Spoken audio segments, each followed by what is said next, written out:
Ladies and gentlemen, Counter-Strike fans from around the world, it is the first episode we are doing for 2026. A whole new season ahead of us, but the same old All About Counter-Strike podcast brought to you by myself, James Banks, and my lovely friend, Devilwalk over here. I got to do the usual because we're in a normal place. It's the normal time.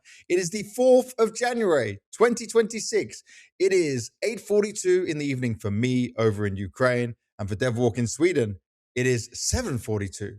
Timing almost similar, not too big a distance apart from each other, but this is crazy. It's over a year now, nearly over a year of creating episodes together.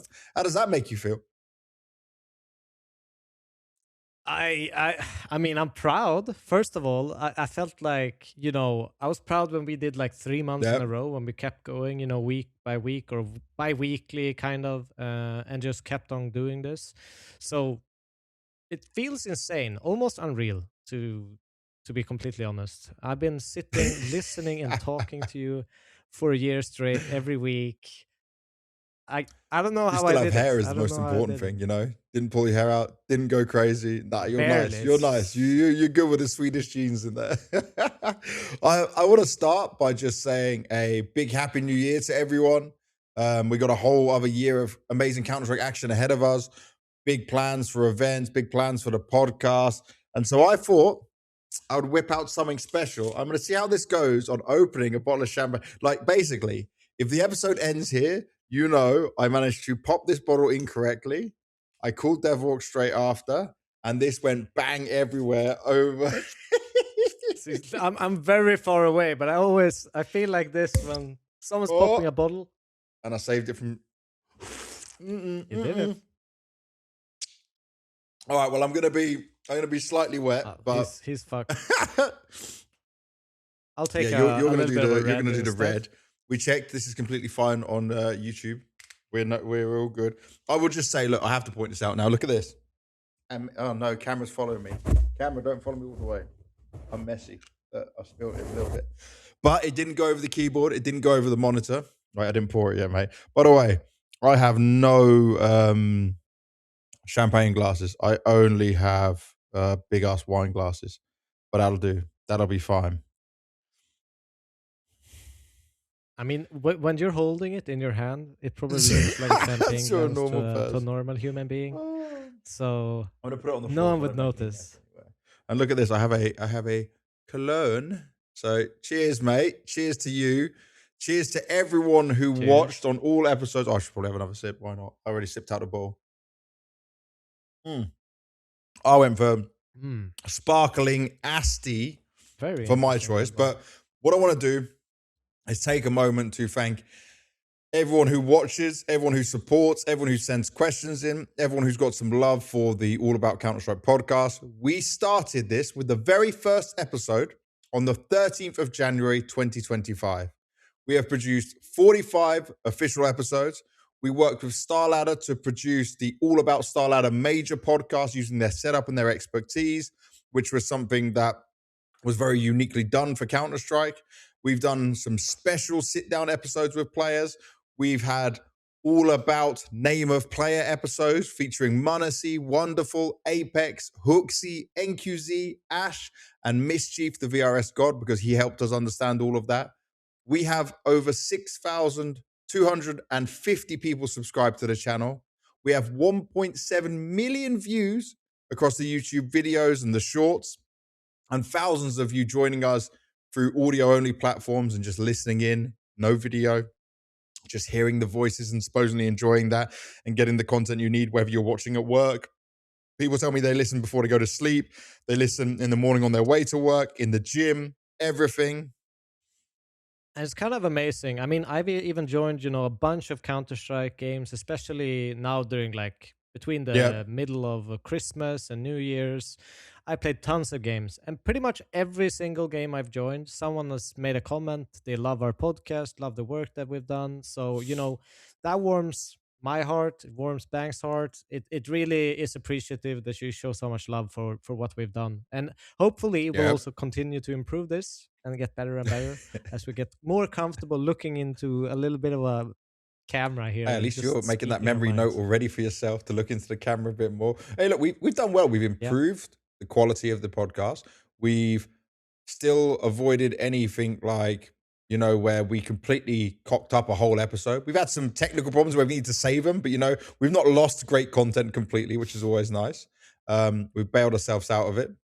And I think we've also done this with the intention of not adding a sponsor for the first year, not having, you know, that part to, like, we set ourselves up to do this without any monetary gain.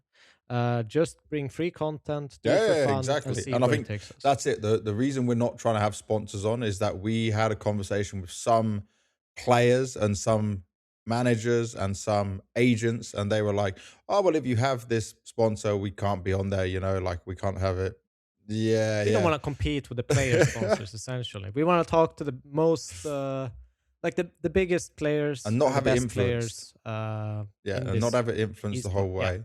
Exactly. But it's been a journey. It's been one we are very proud of. But we now need to continue doing it, continue improving, continue smashing on forward with everything that's 2026. So we're going to start today's show with going over Rostermania. Then we're going to touch a bit on some of the news items. There's obviously not much out there.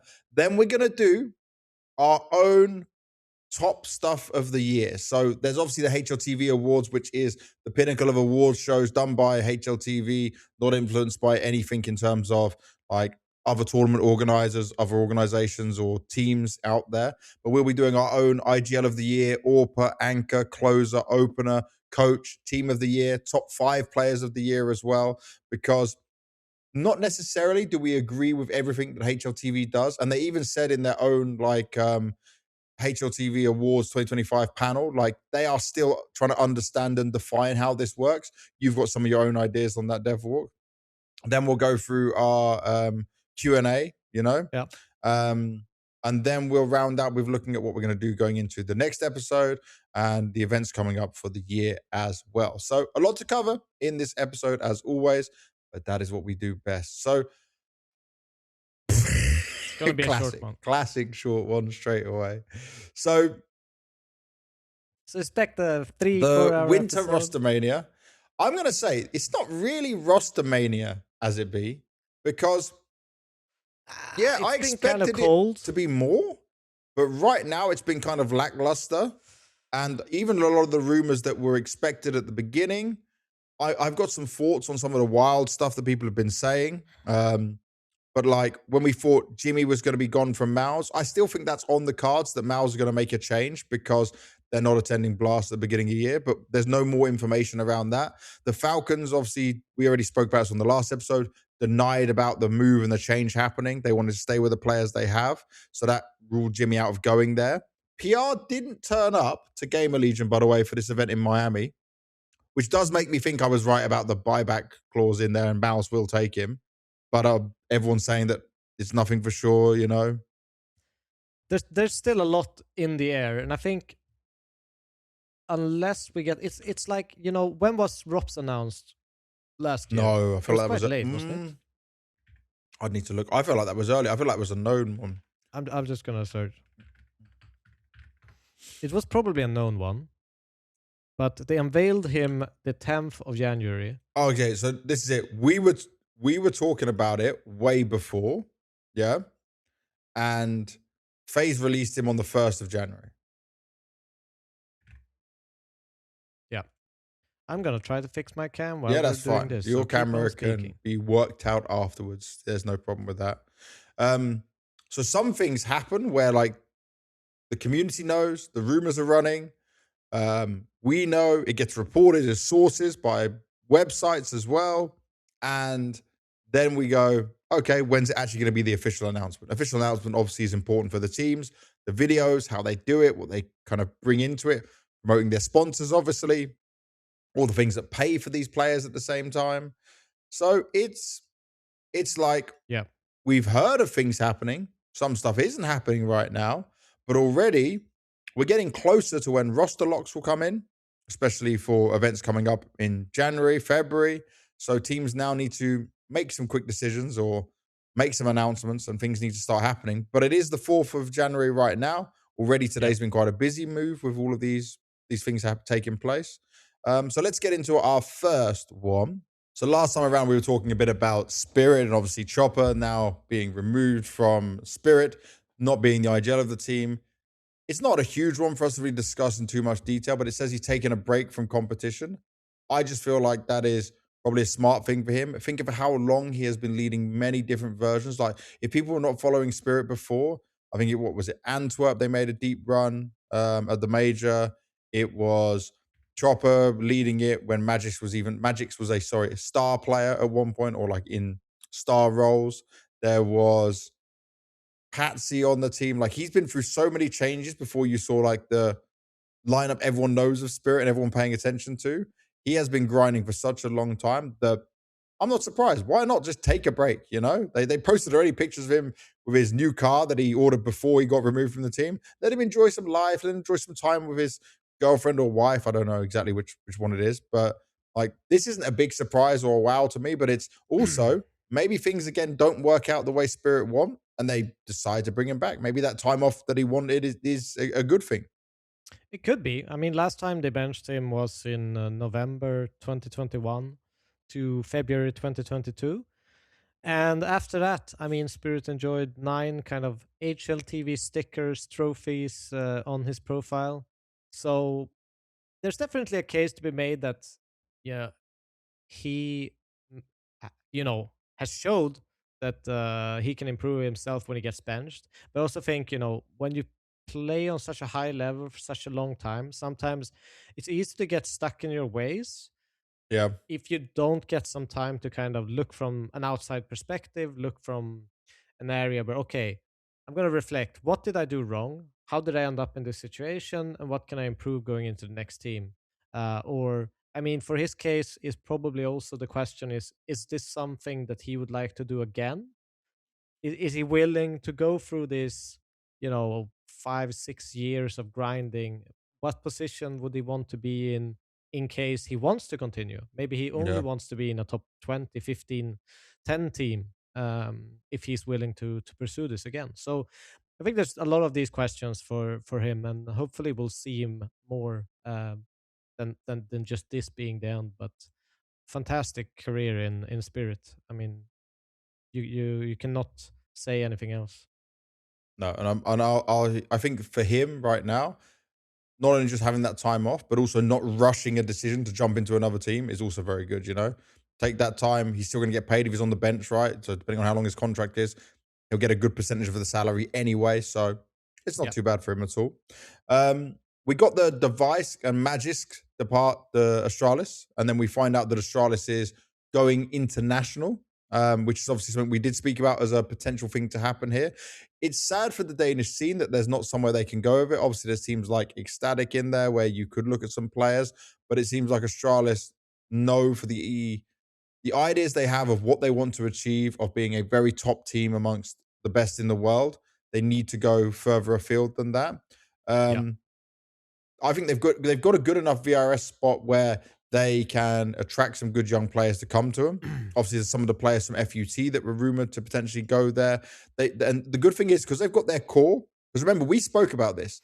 It was supposedly, this is again a rumor, BC.Game wanted to take the Astralis core, and Astralis core didn't want to play with these guys. Yeah, didn't like what they'd heard, didn't think it would work for them. That's just a rumor. I can't confirm or deny any of that. But it's just something that popped up. But we even discussed, or I discussed even them like 100 Thieves taking Astralis core because it would snowball them into this position where that in itself is just not only the players, which has some value, but I think even the VRS position that they are in is almost more valuable than the players themselves to some extent. And obviously, Astralis, they're willing to gamble. Okay, it's probably quite easy to maintain this position and build a team around this core. Yeah, and I think like for Astralis as well, they just changed ownership. So they want to hold on to what they've got, not just like completely collapse the whole organization if someone's just bought out it, and then put some money in behind it. So having Stair, Hooksy, and Yabby to work with, and you bring in a couple of young players, sure, I'll give it a go. Hooksy definitely has the experience of playing with international players as well, so he knows how it can work and what can be done there. But it's also like you look at someone like Jabby. He's 22 years old. Feels like he's, like weirdly enough, when I've been thinking about him lately, I Yep. thought that not only that he was older, but he was almost trending downwards as a player. But saying that about a 22-year-old feels very, very wrong in Yeah. retrospect. And But I think performance-wise, he has been trending downwards. Yeah, yes, he has had his yes. struggles. But I feel like a lot of that can just be, you're in this hurdle as a team. It feels like no matter what you do, no matter what stress, no matter how many demos, no matter what, like the culmination of players put together is never going to work, and they just keep grinding that forever and forever, and without really having any success, except Yeah. what was a grand final appearance in Astana. Astana. Yeah, so that was their like taste of success, which obviously isn't good enough for some of these players. I mean, even Jabi, he No. was a top 15 player in 2023, so he obviously has a lot to give, even though he's had a pretty terrible year. Yeah, and I'm keen to just see what the Astralis will do, who they'll be able to get, because I feel like with them being 15th on VRS right now, they can attract some good players, young good players, and if they have enough time to work with them well, then that can be the key to success. Obviously, was it Fuzi is rumored to be one of the players going there? Yeah, I think Fuzi has I like such it. an interesting career because, like, if I look back He's at this, went right? to Asia, went to Yeah. NA. The Rare Atom day was the crazy one. So he was on Young Ninjas, got a chance for a very short amount of time on the main Ninjas roster, but this is back when they were still Swedish and it was absolutely terrible. Then he went to Sangao, Rare Atom, NA Wildcard, 9. Then Wildcard pulled him back, which is obviously, we already said this, the worst organization in Counter-Strike potentially. And then 9 again. And then obviously he signed to 9 and his buyout gets activated, they said, and we're just waiting for the Astralis like announcement to come out, basically. But he was also in or in NIP. Yep. The time that Device was in NIP. Device on the bench, though, right? Well, he was in Young Did they Ninjas play? during the time when Device played. But then he And then came up when Device went out, right? Yeah. Yeah. He Okay, went to that the makes bench. sense. Yeah. Yep, that makes sense. But yeah, Fuzi's now had a good amount of opportunities. This could be the biggest one of his career, and he has to show up. So if he does come onto this team, like for me, the AWP market is so low of like super talented, promising AWPers. Like when I think of talented, up and coming AWPers, they all come from CIS region. Every single one of them, you know? Yep. Kazakhstan, Ukraine, Russia, like back to back, it's all these kind of players. Europe's kind of lacking it. Fuzi has some style points to him. If he can be used correctly and he can show up individually, it might make it interesting. A lot of people wanted Dexter to go potentially to Astralis, but for some reason, there's a lot of people still not looking at Dexter, despite his ability. He has some questionable plays and questionable decision making, Well, but I still think he's a good to player. move back to Fuzi in this discussion, I think what's the most interesting, if we remove kind of NIP Young Ninjas and early days of 9, where we didn't really know that much about him as a player, which is in August 2019, I think that you could pretty clearly state that every single team that he joined after NIP made the team better. We're talking about Sangal, Rare Atom, Wildcard 9, Wildcard 9. Yep. That's the kind of every single time he's joined a team, they've stepped up in their performance and they've looked better. And I think that's the most exciting part about him. Is not only that, he can play impactful Counter-Strike, but even when he takes kind of a backfold role and plays more supportive, you can see that the team gets better overall with him being in it. So Yeah.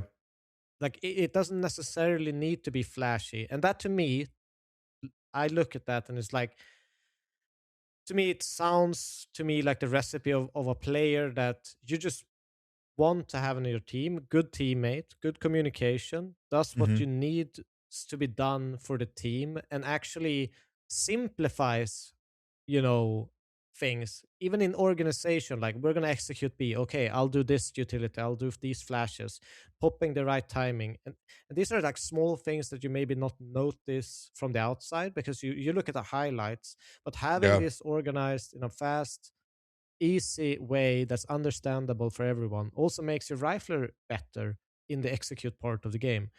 And I think that these are things that I feel like he brings without knowing too much about it. Okay. There's some positives there. We are still now off the back of this, though, right? We said about Magisk and Device departing. Device obviously was rumored to 100 Thieves. We're just waiting for that announcement, it seems. Like, that seems to be a done deal if he's on the bench of Astralis. Magisk, I don't know where he goes. He's not young. I mean, he's not old, sorry, either. Like, people think Magisk is really old, but he is only 27. Definitely very good in his role. Certainly not a hindrance. It took some time for him to get adjusted in Astralis when he came back. But I would kind of like to see him end up on a top 15, top 20 team if he can, if he wants to go there. And remember, I would love to see him as an in-game leader. I think that this is the timing for him to, like a top 15 to 25 team, join them, become an in-game leader, and kind of grind your way up. I think this is the perfect time. But what options has he got there? Well, I don't think he necessarily has the perfect options right now. But I think that a lot of teams, you can look at, I don't know, I'm not going to say that OG is going to fail in their build with Cadian, but if something like that doesn't work out, he could be one to kind of, that they would be maybe willing to gamble on a little bit more. Okay. But yeah, I've got no info on where he might be going or what his options will be going into 2026. We'll have to wait and look at that as well. Next one to look at, though, Zwei obviously didn't get his chance on Spirit much longer, but he replaces AW on Paravision.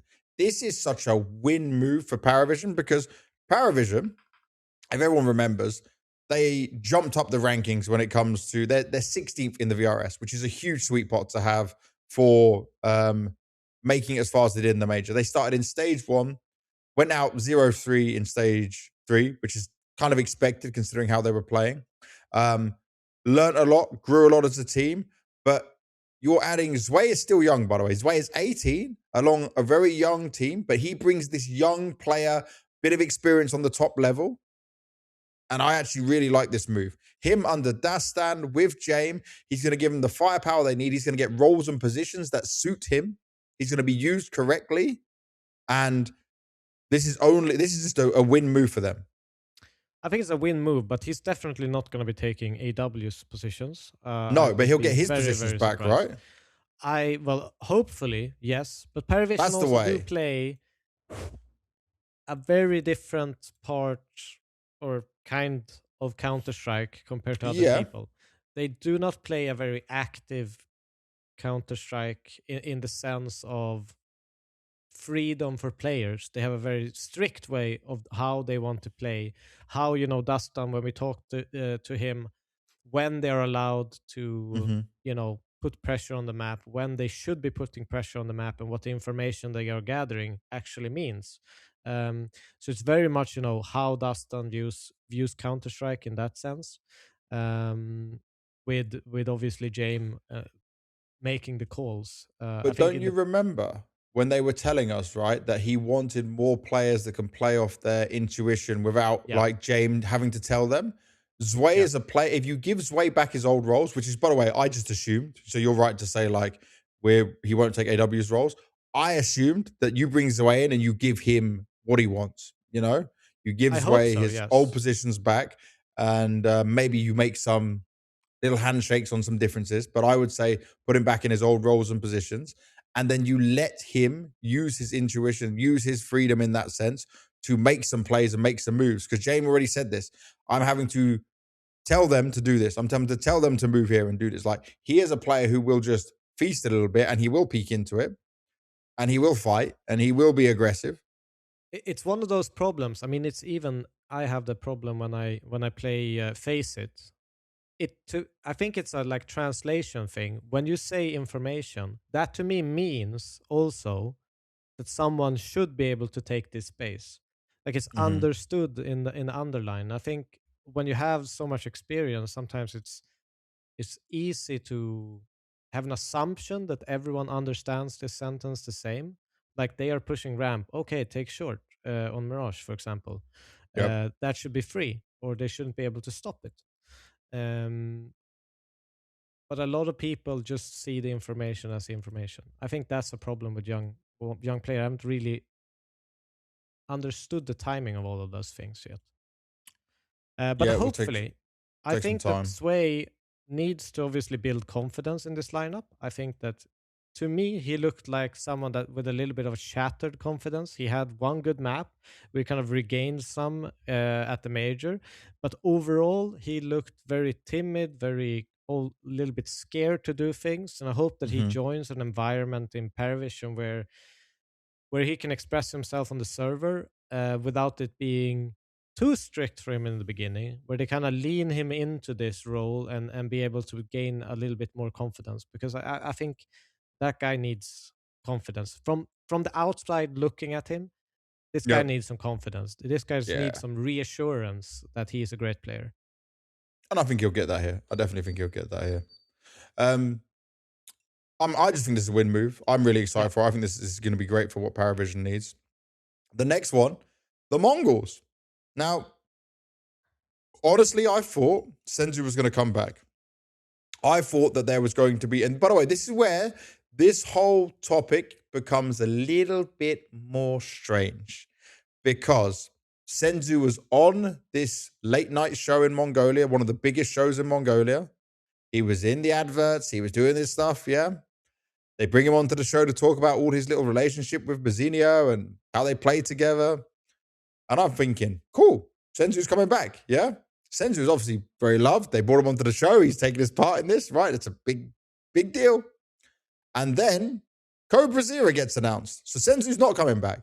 Now, originally, we're told it's burnout. It's all this other stuff going on. Now, I'm not saying 6 months is... There's no defined time of 6 months is enough. He's not burnt out, yeah? And just because he appeared on the show doesn't mean like he's ready. Because that's just in Mongolia, not traveling. But now they've also said the Mongols are open to offers for Senzu.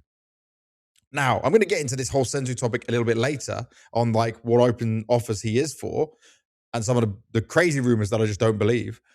But Senzu not coming back to the Mongols shows to me that somewhere, and maybe the Mongols are doing some really good PR here and they're just keeping it all like something happened here.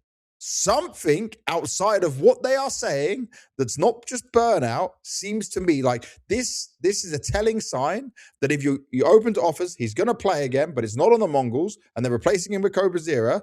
Something they're saying isn't adding up. But I'm not sure I 100% agree on that. Why? Because, okay, imagine you're a coach. You have your team. You are well respected as either number 1, 2, or 3 in the world.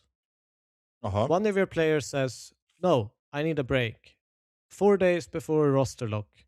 He hasn't given you a hint or time of that this might happen. But this is your believing beforehand. On face value what they said. This is you believing what they said. Yes, but that's the only thing I can do.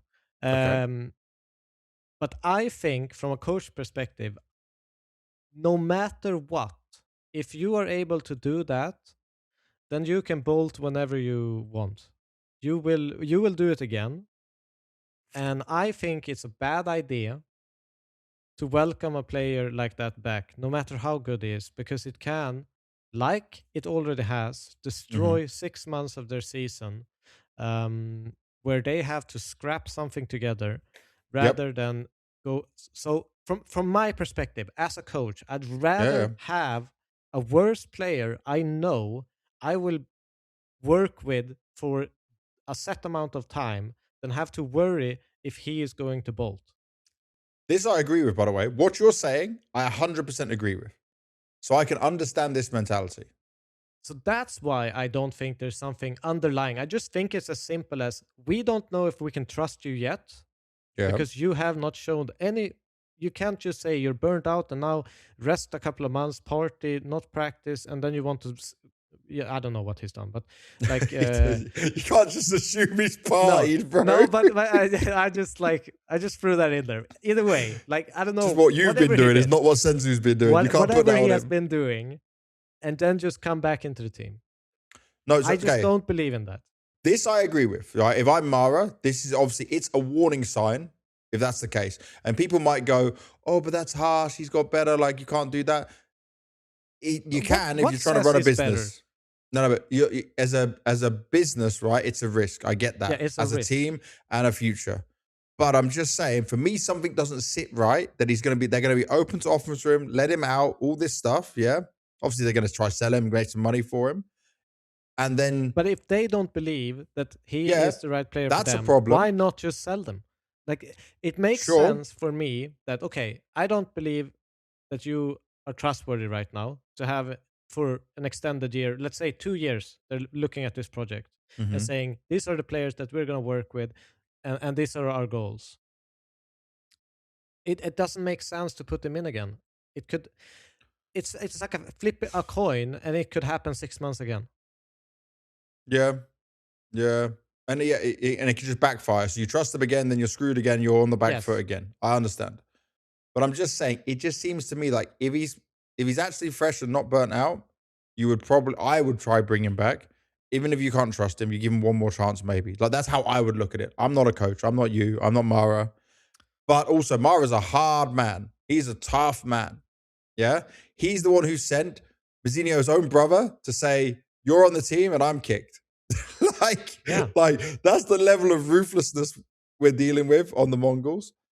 So then controllers. I don't think like anyone expected controllers to stay on this team. CobraZera was one of the names that was brought up when Senzu was benched as they would try and bring in, yeah? So this seems to be the natural progression of how they want it.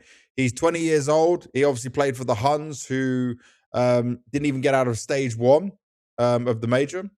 So he's played one big event, by the way, Lisbon. He's not had a great amount of experience. His LAN ratios that he's played is not huge either. It's going to be a big jump up for him. But you know, one thing I'll say I'm happy for the Mongols is they proved with controllers you can slot players into this team. They know what they're doing. And they were really nice to controllers, to be fair, to give, the star player roles to a player that's just jumping in. I think that's the right idea to do it, because otherwise you're probably just going to destroy a player. He doesn't know anything and he's not being set up. He's supposed to set up things for others. And then I think throw this flash, stay in the back. It becomes a really weird situation where I think they did the right thing. And also, to all fairness, they put controllers in a great position to be able to deliver. I think that's just great coaching, great kind of teamwork in one essence, like that everyone is okay, let's put him in the starlight or shine. And I'll give you some more info, because I was told by some people in the Mongolian scene that basically there are so many Mongolian players right now desperate to make the jump up. You could basically build a few other tier 3, tier 4, maybe tier 2 teams just from these players. If you could clone Mara, who's got the experience of building this system, and something else in there, like there are so many players up and coming. So I feel like maybe a no BS approach is probably a very good thing for Mongols. Even if I'm just sad, like I like Senzu as a player, man. I'm just sad for it. And then as we come away from the Mongols, because now we know what they've got here, this will probably work really well. CobraZera will be looked after. Might take some time, but like it's just a good move on paper. Now we come to Senzu open to AWPing. I'm going to say, I don't know who's running his account. I don't know who said that he should be AWPing. There's a guy called B-Trams, by the way. He's very smart on CS stuff, analyzes so many demos. He I don't know what you call it, but like he passes demos and gets all the data from them. All the numbers. He does all this stuff. His own HLTV database. Yeah. So he put a tweet out that said, Senzu, don't please. Yeah. AWP win probability. He's on minus 0.51% of when he picks up an AWP that they will win the round. He's had some flashy AWP plays. Do you remember that one on G2 at the Austin Major where he's like no-scoping like crazy? It's in like so many highlight videos. Now, great, but he's an awesome rifler. Like, even if I'm Senzu, I don't say this. And then the other rumor, by the way, I messaged someone at Na'Vi. I haven't heard back yet. Let me just touch on this. I think it just strengthens my point that you cannot trust him in the sense of, like, if you don't know what you want, if you're like, I'm feeling the AWP all of a sudden, like, what the hell? You have 910. It's fine, you know? He was a secondary AWPer. He was a secondary. Yeah, that's fine. Yeah, but he was like a secondary AWPer, like Forrest was you know, like, why is he the secondary AWPer? His rifle is like you're nerfing your whole team by putting an AWP on him, even if he's performing with it, you know? That's just what I'm saying. You know, it's a secondary AWP in a stupid way. It's stupid. You should put the AWP on someone that would elevate their performance having the AWP, at least. Yeah. Someone would get to hit some shots actually that you wouldn't expect them to hit out of it, you know? So then what gets more crazy is some rumor, by the way, and I tried to get information on this. Even the Na'Vi people haven't come back to me yet, and I asked about this earlier today. Alexi removed plus Senzu. I'm just going to say, yeah, that just smells like more shit. Like, bro, first of all, people are then trying to say, oh, Imma will IGL and all this stuff. I don't think, I said this last episode, I don't think Na'Vi are making any changes. The only change would come crazy if some player just said, I'm benching myself. But they ended the year on a high. They ended the year much better than where they were at. Falcons aren't making changes, which means Bit's not going anywhere, which we confirmed with Na'Vi themselves earlier. Yeah. I don't know, man. This was a wild one. To see plus Senzu minus Alexi as a rumor, someone's just trolling. 100%. I don't like that one bit. It just doesn't make sense. I'm only touching on it because we're touching on Mongols. Like, it's not even written in our document. It's just so wild that we have to have a small discussion on it. I just took some candy, and I don't know why. You don't know why I took candy? Yeah. You just start eating mid. No, I'm allowed to, right? I'm diabetic. I have to keep my blood sugar boosted. You got no excuse. Stop eating, skinny boy. Stay skinny. No candy. It's holiday season, I know, but... Sorry, I had candy in front of me. I just took it, and then I saw you were waiting for a response, and I'm just chewing into the mic. Classic. Anyways, that's me.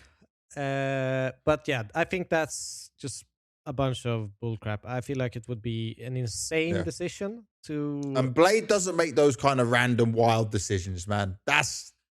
It seems uncalculated. It seems like an HLTV forum post that just says, Na'Vi needs more firepower. They don't have any who's shooting. And Alexi he's the worst performing player, so he needs to be cut.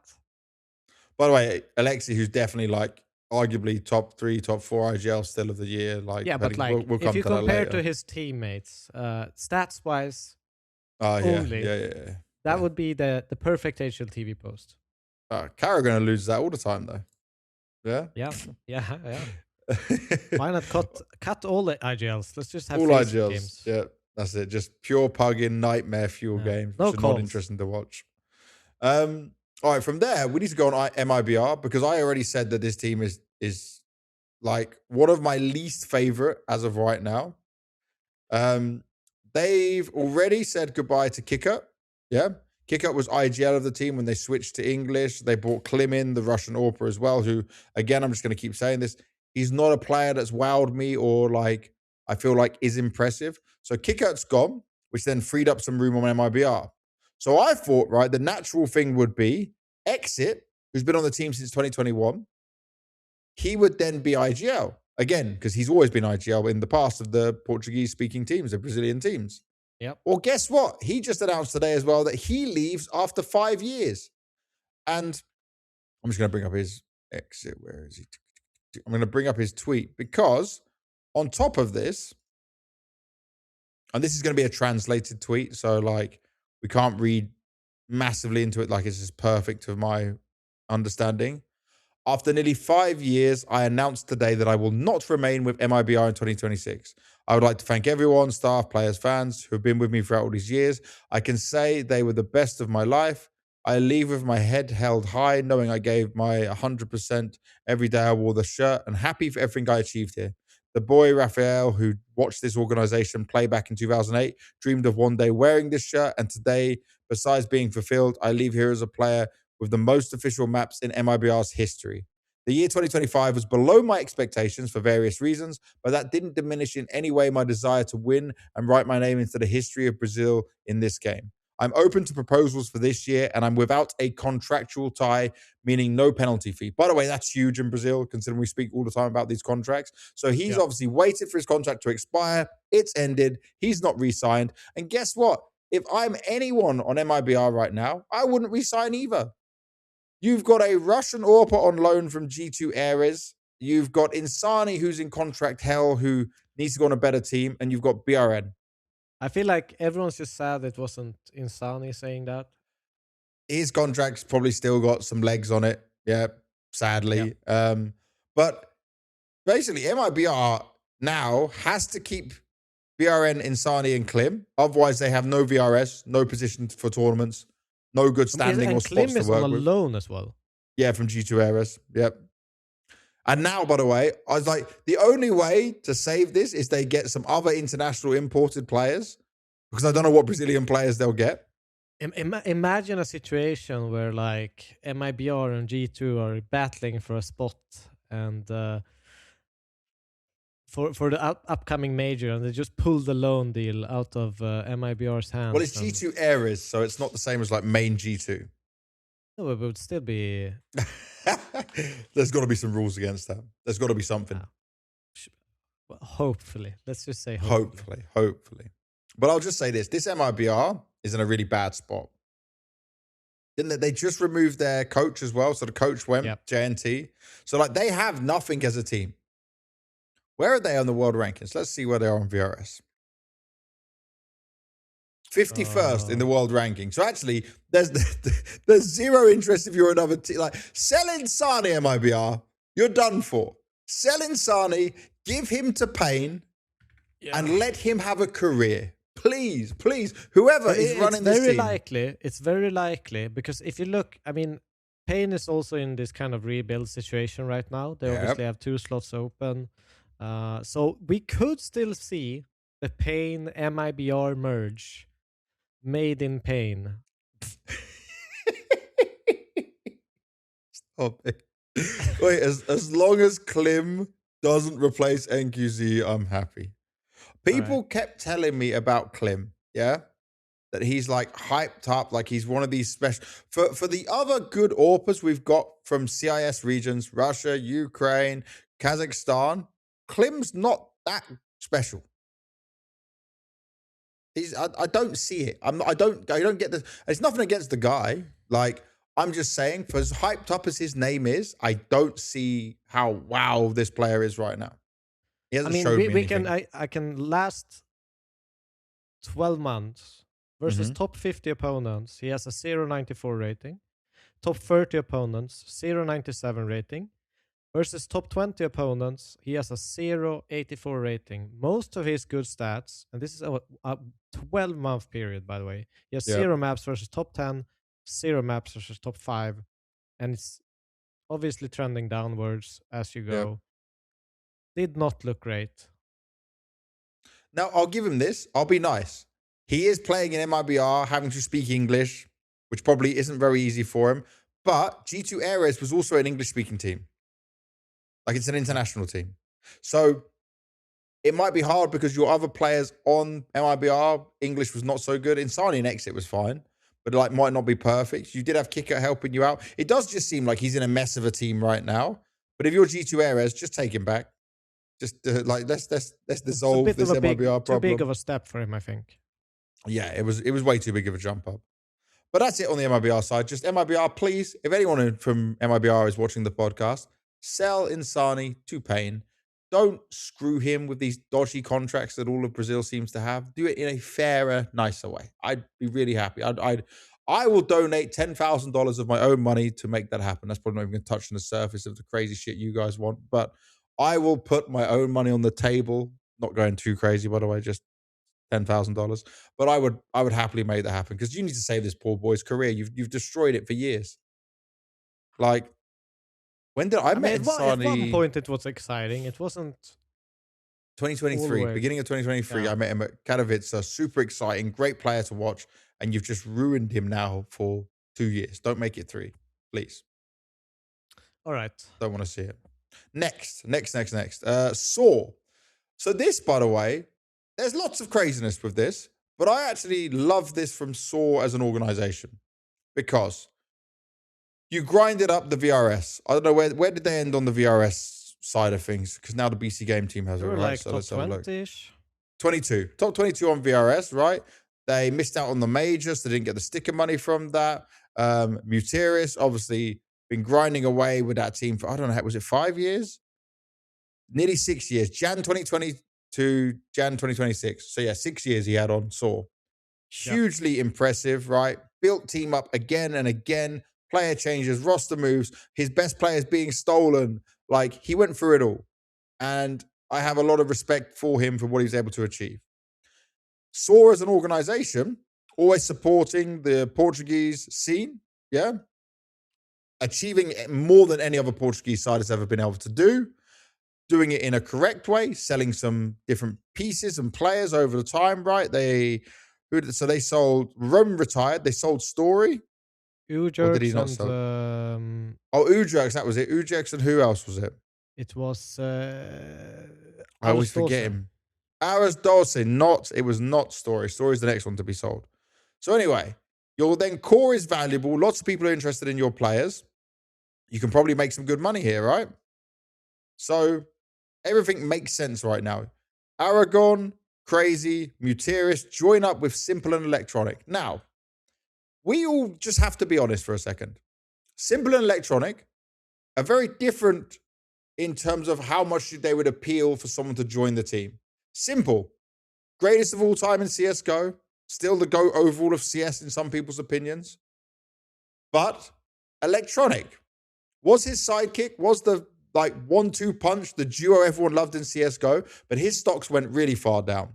Simple stocks didn't go so far down in that way because Electronic failed as an IGL, not being an IGL, doing it all over again, and now is switching to English. So if the rumors were true that they were declined, like Astralis core coming to them, I get it. Because playing with Simple and Electronic and the way they can be in game and what they demand of players is going to be a hard thing. Now, the way I look at this is worst case for the Portuguese core here, they last 6 months. BC.Game slowly remove different players and they take these VRS points.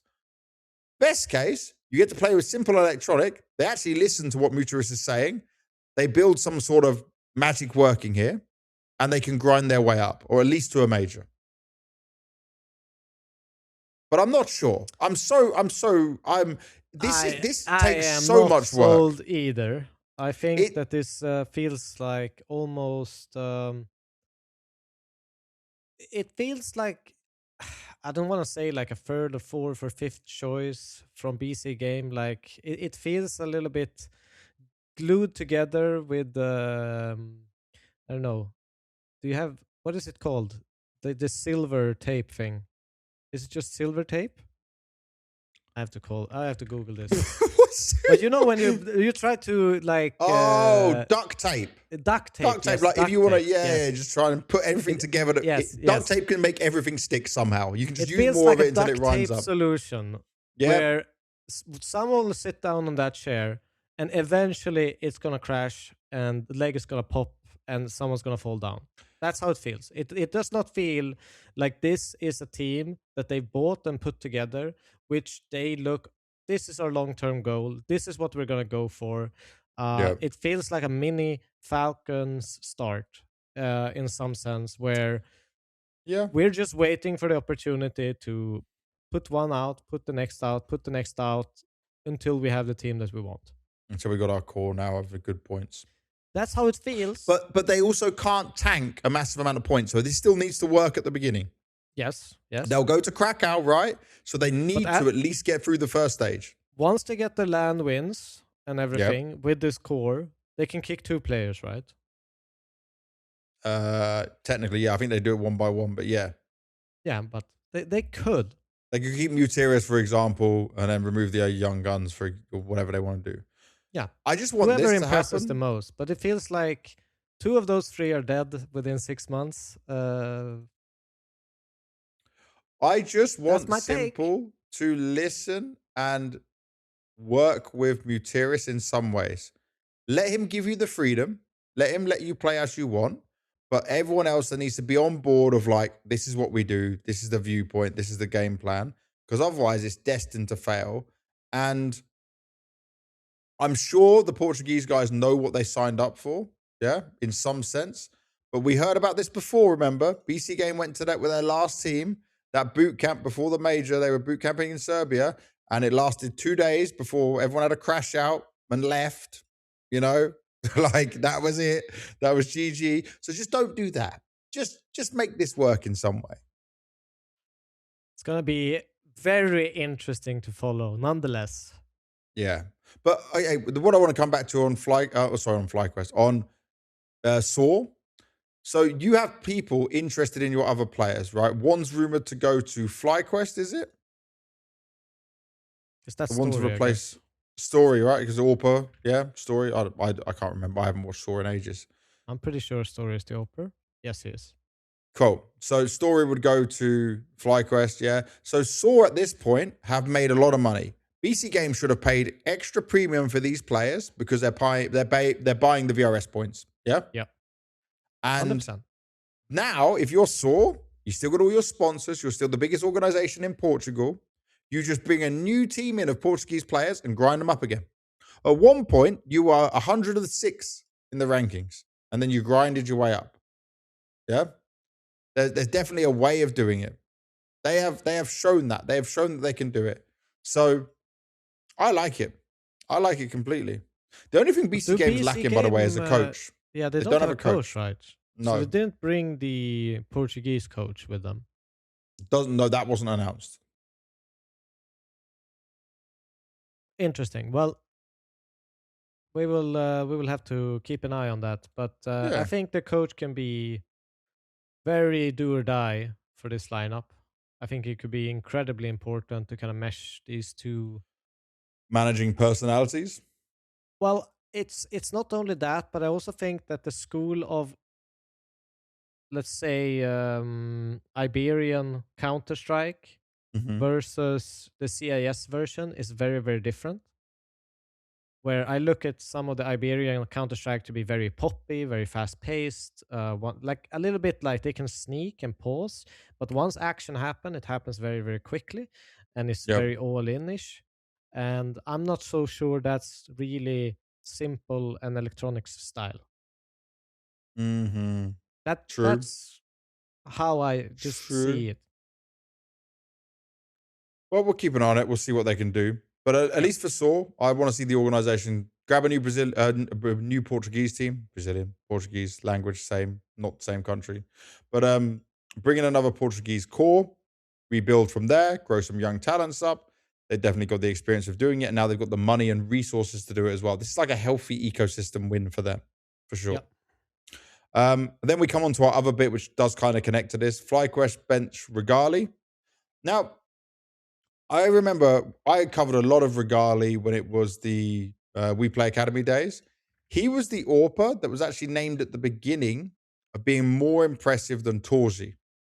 You know, it was Munisi, then Regali as the AWPers of people we were looking at, of who could have success, what they might be able to do. I will say that I know FlyQuest wanted him to take more initiative, to be a more aggressive, go for some more stuff.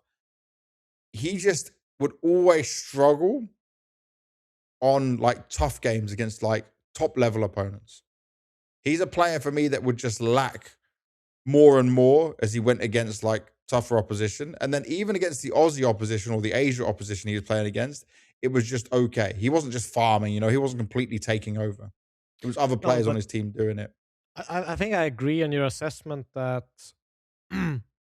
he it's not the lack of ability that's really the case here. It's the lack of him being able to, I don't know, get out of his head when he's playing Counter-Strike against better opponents. Like it's almost like sometimes when you play someone that's better, you start to slow down and back off and more because you don't feel confident enough to win the duel.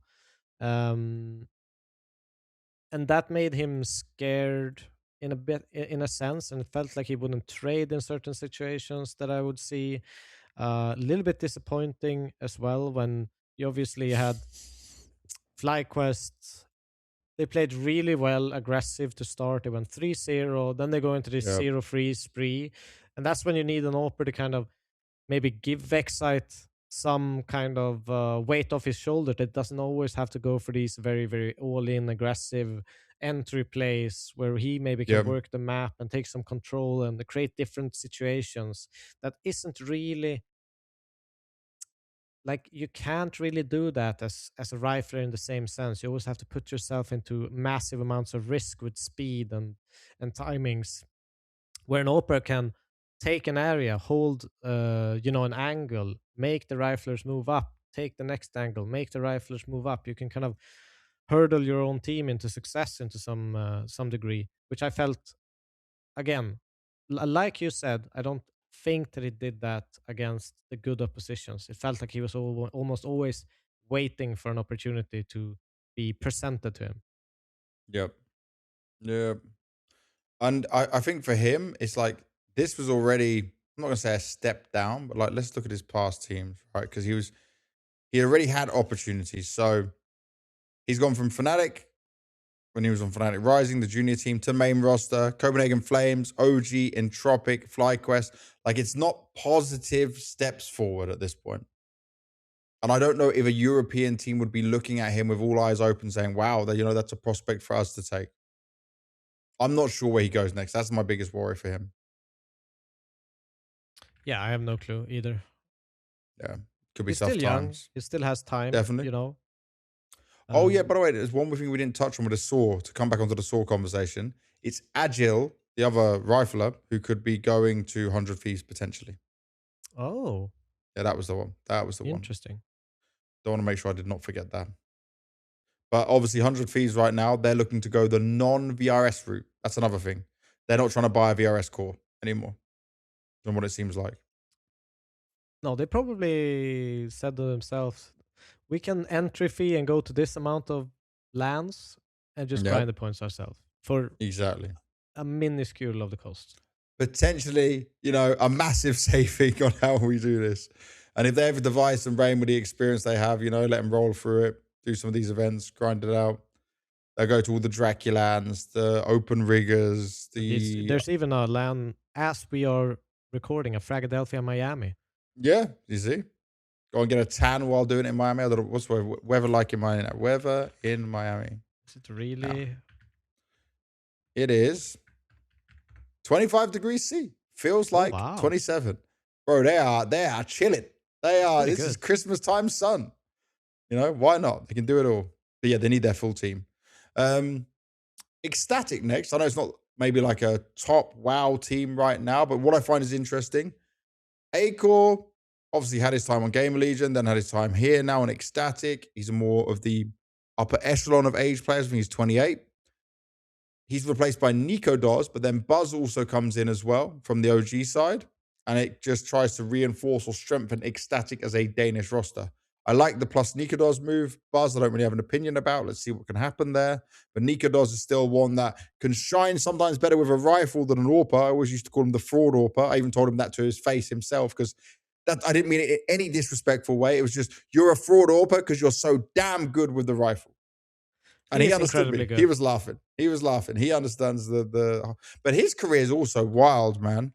Because it felt like every opportunity that this guy gets is like something bad ends up happening. Like, there was a time, so obviously Copenhagen Flames where he came up, right?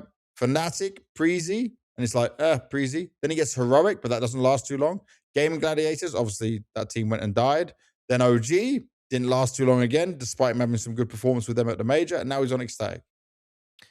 He's just so up and down. I don't know if it is I mean, people who listen to this maybe know better, and I'll check a little bit more. But like, I get a feeling when I talk about nicoodoz that every time he joins the team, he's exceptional. Do you understand? Like, there's like a 3 At to his 4 best. month period where he's at his absolute peak, where he's carrying his team, where he's doing everything, and then it slowly kind of drops off in performance. Because I remember when he was in was it this OG, when he joined this OG and carried them so damn hard, and I'm pretty sure I remember something similar with him being in. Let's actually put the teams on. It's like Copenhagen Flames when he joined there. When he joined Fnatic, he was great. I think he was great in every single team, honestly, when he started. And then it's slowly dropped off. He can't hold it, which is understandable. But keep an eye on it for this team.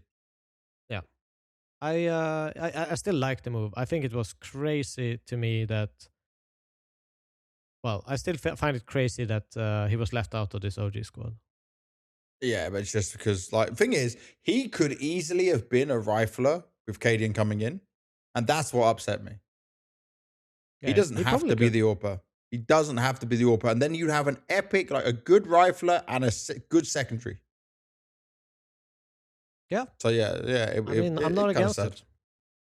And the last one on roster news and Rostermania, that's not really Rostermania right now. Maybe when we do the next episode, things would have really heated up because obviously we're getting closer to event time. But Bait exploring head trick replacements. Now, I messaged head trick because I didn't understand this either. This was a close-knit team. He's been there for nearly 2 years, I think. Head trick, obviously, he's had his shots on NIP. He didn't have the success he wanted there. Obviously, he went through a lot of like this. It was the crazy up and downs of NIP. It was a horrible situation for him. He looked more at home here. Ultimately, if you bring up his stats when you're here now. Okay, last 12 months, 105 rating. Last 6 months, 0.94. So, a bit of a drop-off. He did say that, like, he was unexpected by this move. Like, he didn't expect it. It wasn't what he had. And I did feel like right now, Bait's in a pretty good position. Their ranking is pretty impressive. They're top 10 in the world on VRS. They're going to get invites to all the big tournaments. What I don't understand is why is it on the 4th of January they're saying this? Roster locks around the corner. Oh, yeah. They said they're just trying out AWPers now. Like, did someone come on the market right now that they just said, like, oh, this could be great? Or were they just sleeping over New Year's? Like, what is this? I mean, yeah, it sucks for Head Trick, but on the other hand, I actually like that. I thought that Head Trick was a little bit of a weak AWPer in this team. Obviously, that is recency bias with him having a strugglesome period for the past 6 months. But when I've watched them, I have not been super impressed by him. I've been more impressed by the Riflers. I think they've been kind of carrying this team on their shoulders for a long time. Whilst I think when this team was assembled, Hetrick was the big star, but I think that has changed, and he is not that anymore. He's a doable, like he's a decent AWPer. There's nothing you can't take that away from him. Like he's a pretty decent AWPer, but when you come up to this level, I think even if you kind of elevate his stats up to periods where, if we take last 12 period, you look at even against top 50 opponents, he has a 103 rating. And it drops below 1 at top 30. Yeah. Even more, 0.94. It trends downwards the better opponents he plays against. And I think that's a big issue. I don't think that you can look at a ranking on HLTV right now and look within the top 20. I mean, some teams going to be removed from there, like Saw or whatever.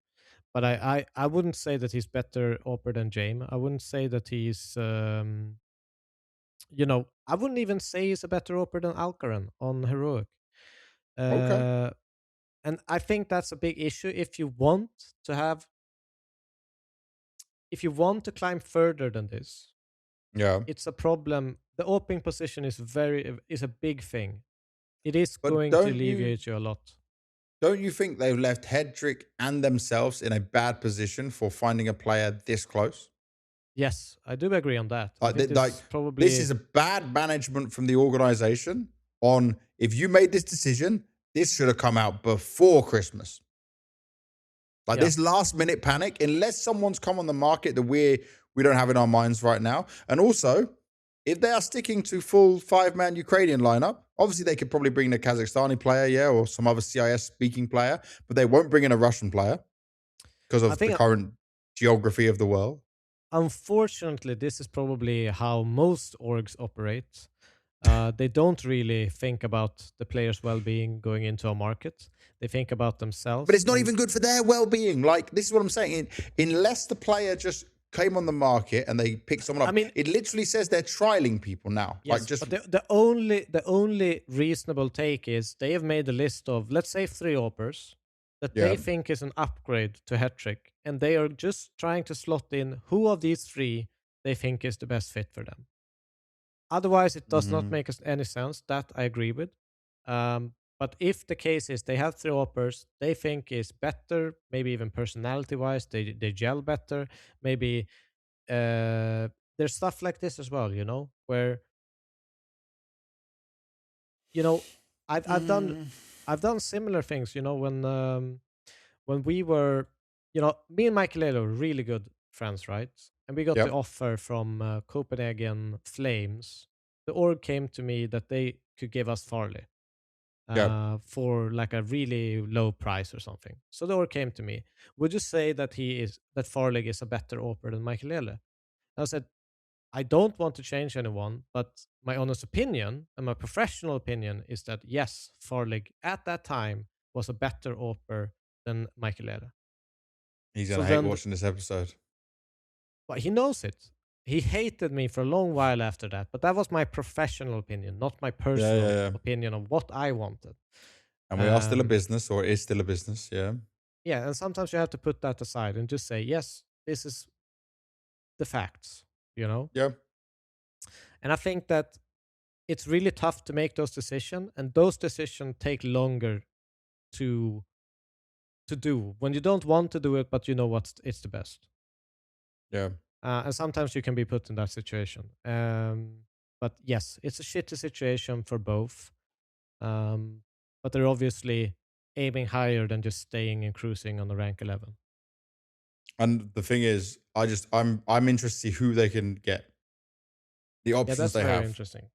This is what it gets. This is when it starts to get a bit crazy. But wait and see. We'll keep up to date on it. I've got no rumors, no information on who they might get just yet.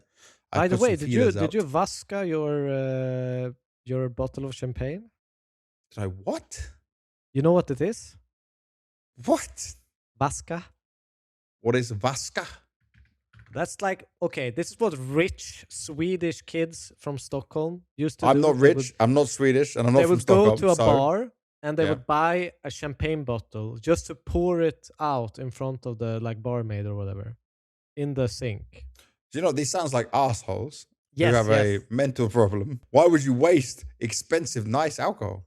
It's like their power move of showing they have money. That is not power move. That is just idiocy. I don't think it is, but I think that they think it's a power move. Oh, that's so crazy. That's so sad. Either way, I thought you were going to say I thought you were going to go down the mentality of pour one out for the homies or something, or for the fallen players. No. No, this is just awful. This is just assholery. No, this is awful. This is terrible. That's a. So the answer is... No, I did not. I saved every drop of it. And when I was pouring it, I waited until the very last drop went out to make sure I got full value for my bottle that also wasn't that expensive. That's good. I'm maxing out here. All right, that's it we've got for Rostermania. Yeah, Rostermania is done. We have one more piece of news as well before we get into our top players, teams, AWPers, roles, all that jazz. So... ESL adjusts club rewards for IM China 2026. Now, for people who don't understand, the club rewards is a lot of money for the organizations. Vitality obviously earned big. So did Falcons, a lot of other teams between Blast and ESL. You get it from going to events. You get it for viewership, all the other things that come together, and the club shares that come with it. Remember, club share is different to the prize money that the players get. It's all split out. You can all see it across all of it. But IM Cologne has a club reward share, but this time it's a major. So they're not going to give it the club reward share because the major is the major. You can't have this breakdown, right?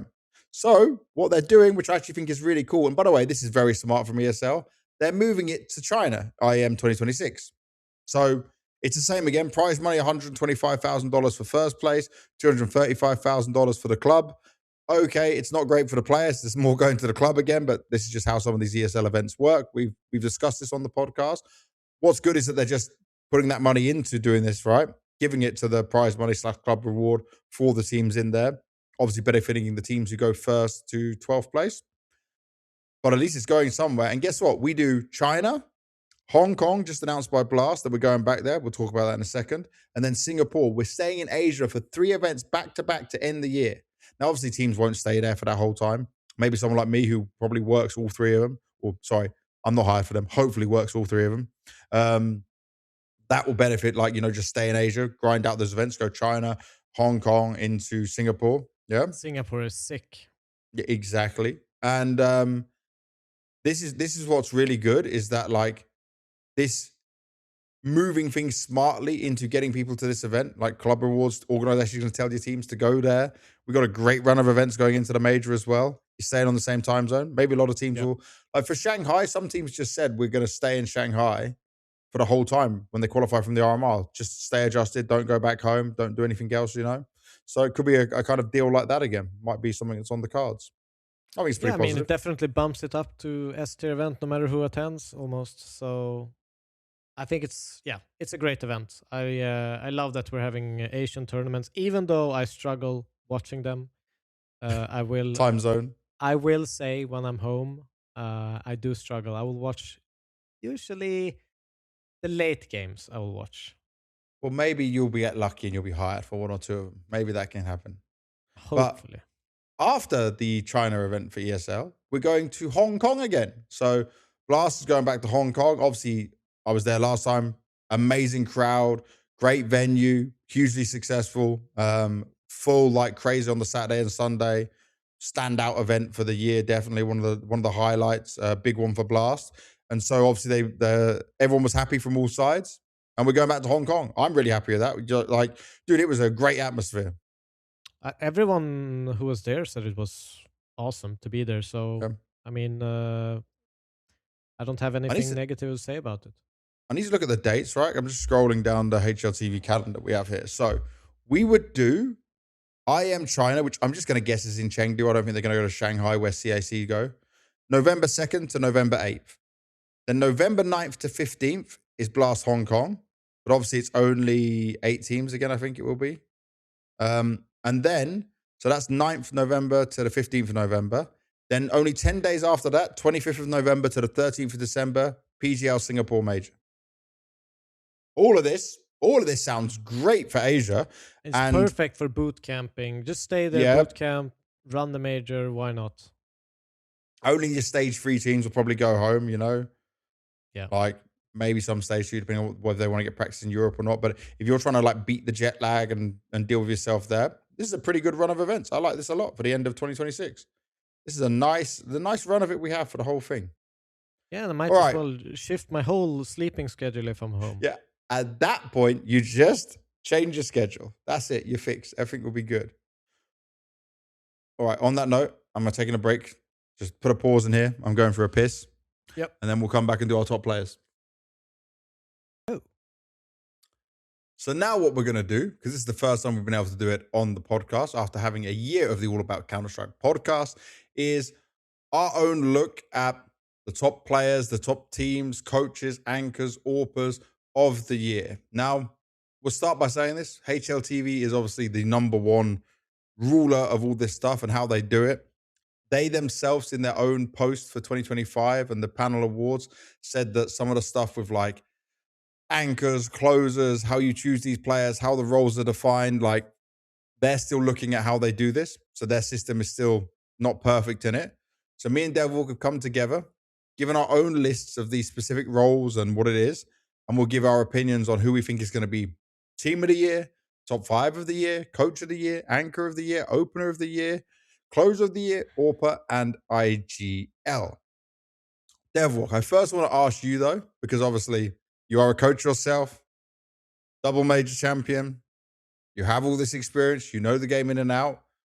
What is it like on your thoughts of how the roles and stuff are defined right now?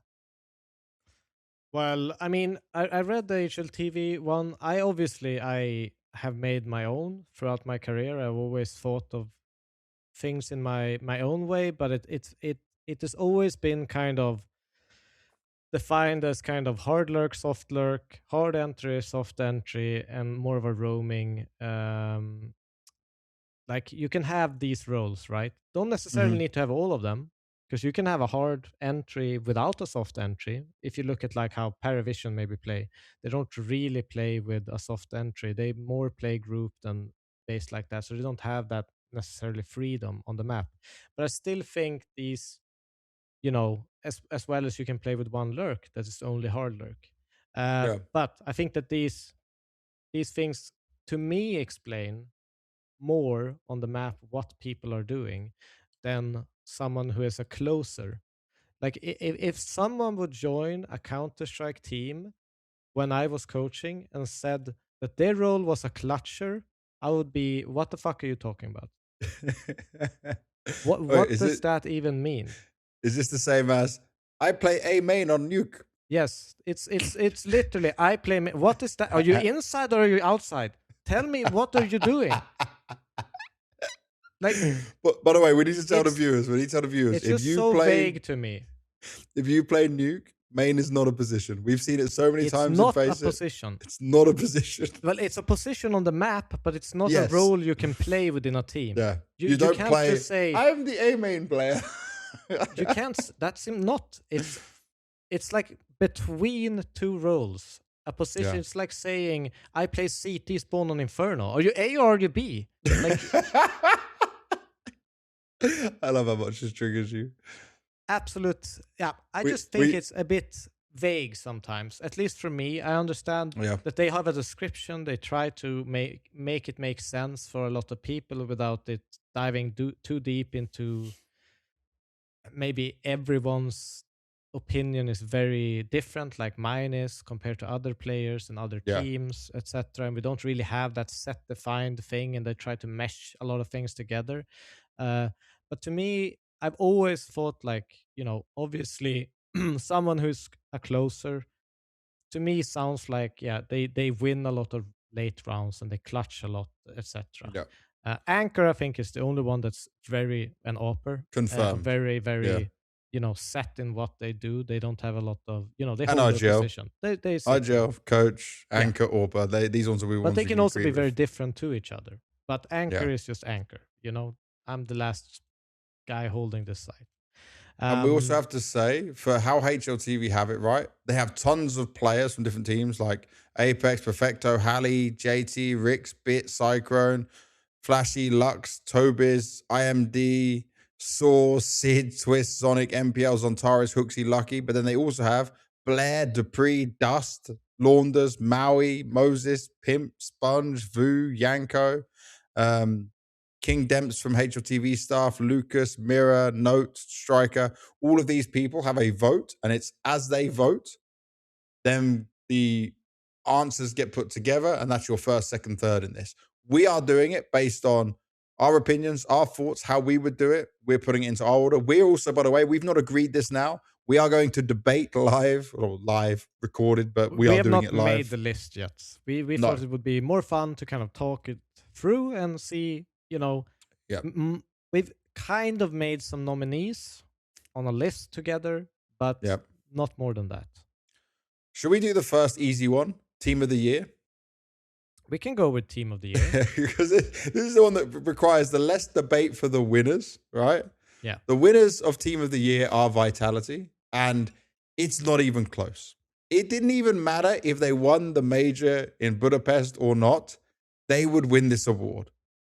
Even if Furia won it, you would just say they were second, right? But you would still go, okay, let's be honest, it's Vitality. Yeah. And this is because it's back-to-back majors. The first time it's happened in 6 years. It's dominant amount of events, 7 in a row. They came back after having struggles in the second part of the year. They assembled a team that is built to win, and everyone is on the same vision, the same path. Yeah, I mean, it's such an easy win for this team because they're even in the conversation of this could potentially be the greatest team of all time. I'm not saying they are, but they're definitely in that debate. And they could, solidify their arguments going into 2026, etc., etc. So that's an open debate still. And they put themselves in that position because of the year that they've had. If they win the major in Cologne, does that give them 100% the greatest team of all time? I think so. Yeah? Yeah.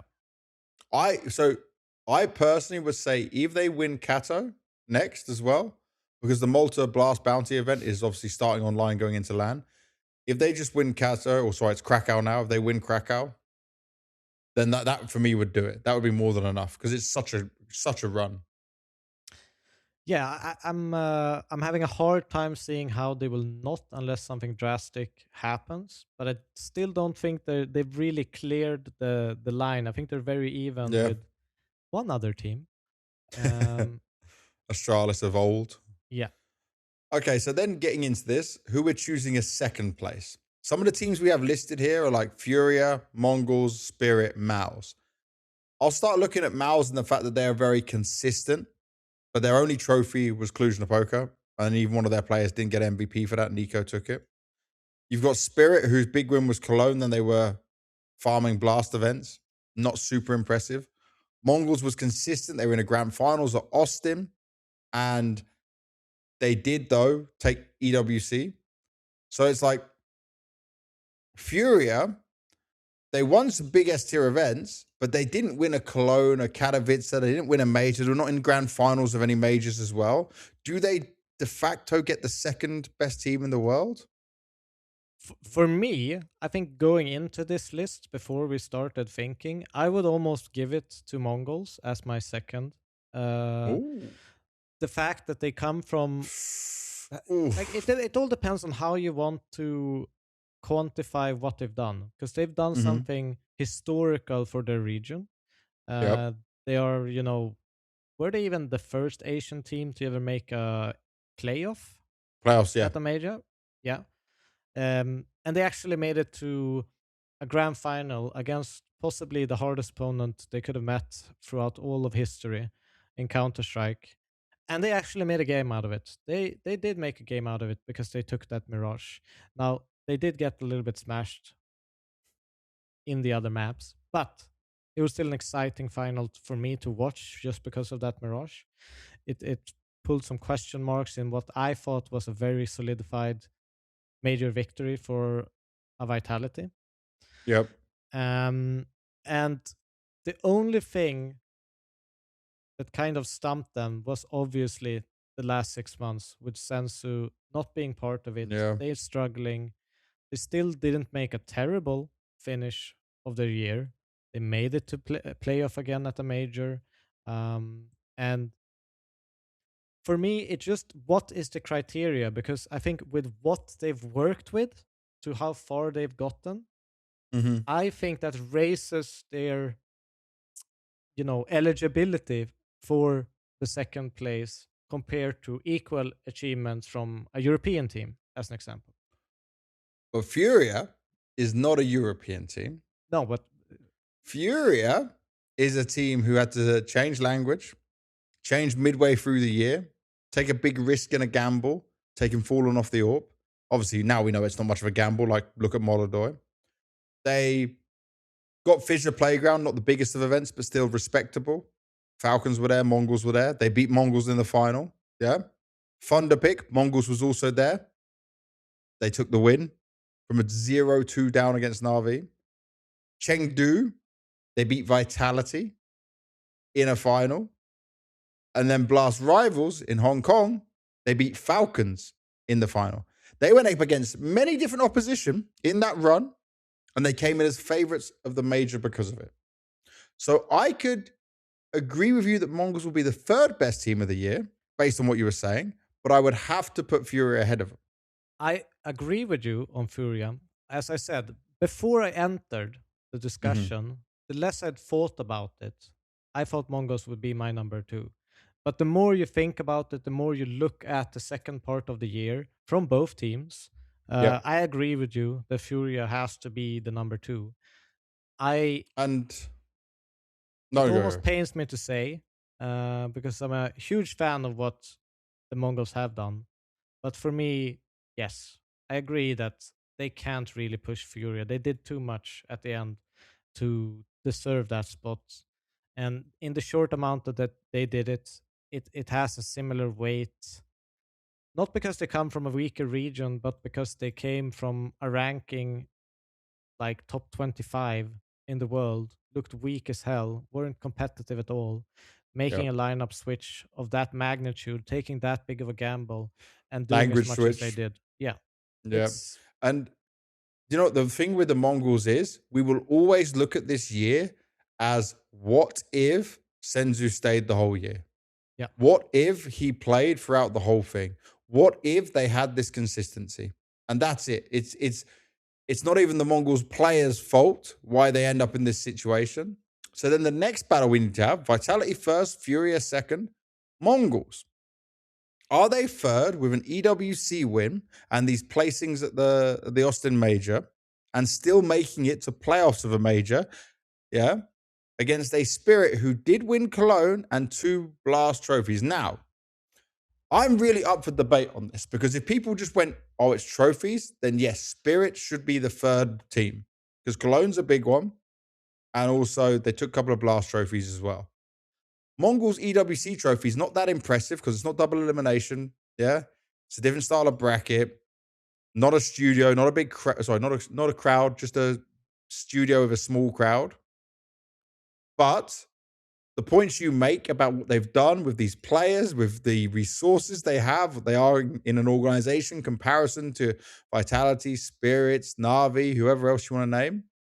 It is impressive. I think sometimes you have to view it as growth compared to just facts of trophies you win. Yep. And for me, then Mongols trumps Spirits because they had the best player in the world going into all of these tournaments beforehand. It was not something that's been established, throughout the journey, so to speak. Yep. I would argue that a lot of people would even say Spirit should have done more this year. Of course. With what they had. Of course. And because they have probably top 3, top 4, at least a top 5 AWPer in the world. And they have the best player in the world. Yep. It's as perfect of ingredients you can have to have a good run as a CS team. Yeah. That's not something that you could argue that Mongols had going into it. The thing is, though, right? Again, I'm just going to come with no numbers. 2 Blast Bounty trophies. 1 PGL Astana, which is a lower tiered event. And then 1 IM Cologne. This is where I have to say that realistically, Spirit are the better team for the year they've had. But their trophies only came when they still had Zontix on the team. All the stuff afterwards was where the mess started to happen. Magix went first, then Zontix went, then the changes happened. But they still stayed consistent. Like, if I look down this now and just go events, Esports World Cup, they went out in last place, wasn't great. Top 8 at London, top 8 at EPL, top 8 at Chengdu, top 6 Blast Rivals, top 4 Budapest Major. The top 4 Budapest Major one is what pushes me over it because obviously Mongols one would jump off. So like for me personally, Spirit would have to be third best team of the year because it's still 4 trophies. It is 4 trophies. How much do you value a Blast Bounty? The problem with the Blast Bounty trophy is it's the online portion of the event. It's only a serious trophy in the end when we get to the top 8 teams. And the first one at the beginning of the year wasn't good. Blast Bounty Season 2 finals, right? This is even in the August portion of the second one. So you have Vitality, you have Mouse, then you have VP, Liquid, Aurora, Astralis, and MongolZ. Yeah. They only beat VP, Mouse, and MongolZ to get there and didn't drop a map. Oh, they had Senzu here, yeah. Yeah, they still had Senzu at this point. Senzu was just before Hong Kong and Chengdu in the major. Yeah. Last 3 events of the year. So, by the way, it wasn't like the Mongols didn't have Senzu for 6 months. Yeah. No. It was 3 months, roughly, maybe 2.5 months. You're right. So this is where, for me, I would just argue Spirit. If you remove the criteria, it depends on how you want to categorize it, right? Because pure trophies, pure achievements, it's Spirit. I agree with that. I 100% agree with that. But it all depends on how we want to categorize the actual achievement for a Team of the Year. Because one could argue Team of the Year, should it just be achievements based, or should it be, cultural impact, whatever you want to call it, associated with it as well? And that's where we have to kind of draw with our stick in the sand and say, what is the most important? Yeah. I would say then Spirit failed expectations because you have Donk on the team and they would expect us to win more trophies. I would say yes. But their year was still better than the Mongols. Yes. Because it was only EWC. And EWC is still better than a Blast Bounty. But it's not a Cologne. It's also a grand final major. Austin, yeah. But whatever, I would argue a grand final in Austin is better than a Blast Bounty win. But it's not better than Cologne. No, it's not. So, and they have Astana. Astana and EWC. EWC is only a little bit above it.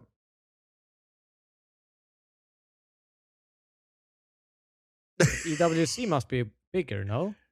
It's bigger, but only a little bit because obviously it's single elimination crazy format. Yeah. It's changing to double elimination this year, so it changes, right? Yeah, I think we can argue that. I will not argue between Mongols and Mouse. That's where I draw the line in the sand. But Mongols I can give over it Mouse. To Spirit over Mongols, but Mongols over Mouse 100%. Okay. So, Vitality, Furia, Spirit, Mongols, Mouse for top 5 of the year. Yeah. All right, there you go. All about Counter-Strike podcast confirmation for you all right there of how we put it. All right. From Team of the Year, let's go to Coach of the Year. Okay. Because this gets very interesting. The French fans are going to all say... hard. Yeah, but this is why I love it, because I've got you. You are a coach. As a good coach, it's hard for me to look at your value unless your players are singing your praises. Apex obviously has a very good relationship with Matt, the analyst, yeah? Matt has publicly said he doesn't want the spotlight. He doesn't want to be the one who is the coach. He had to stand in for Extaz before in the past, or it wasn't for Sonic, whatever it was, and he didn't like it. Yeah, it's not what he enjoys to do. Doesn't like to do interviews. Doesn't like to do content. He likes to just do his job. He's very good at his job as an analyst. He's way more than an analyst, in my opinion. Apex and Vitality win the Austin Major. Apex is just praising Matt, not Extaz. Now, I'm not taking anything away from Remy because I think Remy is very good at maybe the people management, of the personality management. Like, there's a moment, where was it? They were talking with Richard Lewis, yeah? And how much Extaz needs to win to get Coach of the Year? 16 out of 16 trophies, 85 best of 3 in a row. Richard Lewis replies to him like, pretty good, very respectively, yeah? Yeah. And then Foreign said the best thing. If you want him to win, then big up specific things he did in interviews and get Vitality to make behind-the-scenes content where we see him working and game planning like Spirit do with Hallie. This point I agree with, right? Because unless they're telling us, we don't see it. So when I'm hearing AWPex say a lot more positive about Matt, and I'm not hearing as much from other players or AWPex about Extas, it does put into question his value as a coach. I'm sure he has value, but from what we see as the outset, it's hard to see. But he has the same buffer that I think the other coaches don't. Look at the amount of trophies, and he was a part of that, and he did that. So you are a coach. You have coached major champions. You have coached winning teams. You have lifted trophies. You're not going to go out there and say, "Hey guys, I did this great thing. Please tell everyone it was Devil." You know, you're not going to do that. No. But I mean, can you understand a community point of wondering? And also, there was another thing AWPex said at Austin. He said, I didn't choose to have Extas as my coach. Yeah, it wasn't like his decision. That's another key part. Well, I think no matter how you twist and turn it, I don't think that it devalues Extas' work just because he's praising someone else. I think that, you can value both, and you can value one higher without this still being he doesn't do anything. It's not, to me, a black and white proportion where you give a lot of praise to the analyst because you think he deserves respect and admiration from the community and people behind the scene. I understand how it's taken, but I don't think it devalues Extas. There's a reason he's the one behind the players. There's a reason that he, takes care of the day-to-day, dealings with the personalities that he has. Yeah. And he also has a great win rate in pulses. I think even the highest of all the coaches this year. It's still, he still had the best team. So that obviously will increase that win percentage. But to some degree, I think it's really hard to argue that Extas shouldn't win it. Yeah. But I agree. Like, for example, I'm a big fan of what Maro did because I think that what he's done has been proven by controllers and Senzu being switched out, that the system works, and the ideas that he has implemented, the way that we talk to Mausinho, obviously, that this is his system. We are playing his Counter-Strike. And that's we thought they were going to fall off without Senzu, by the way. Yeah. And all of a sudden, controllers came in. They still made playoffs for Major. And that's very commendable. And we don't have that information for Extas. I agree with that. We don't. We don't know if it's his system or if it's AWPex who is, controlling most bits. Maybe it is Matt, but we don't know that, and it makes it less impressive. But I don't think it's less impressive enough, so to speak, to remove him from the consideration for being coach of the year.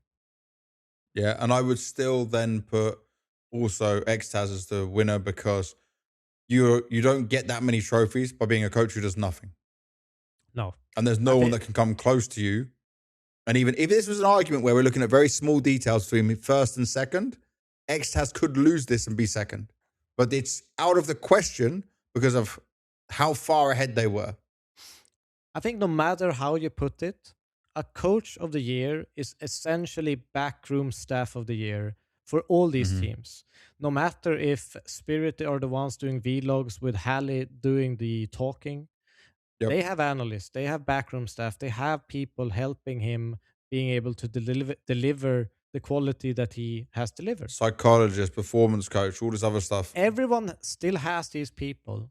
The only difference here is that AWPex has mentioned another backroom staffer. That's how I view it. So it's not like, Extas has Matt and it's Extas, and Hallie is solo riding on this nomination alone. They all have people behind them. I don't even know who Spirit's bloody analyst is. No, but that's why I would argue Ecstatic number one, because I don't think there's much of an argument other than that you can praise people that you think are have done a really good job this year, and people have done a great job, like Mara, like Hallie, etc., and even Cyclone, who's also had a switch in IGL and made things work with his system. All right, so yeah. we agree on Extaz as Coach of the Year. Yes. So second place is where it gets hard, because Hallie, it's his system, it's his way, implementing new players and teams. You've also got Mara, who I agree would be really high up there.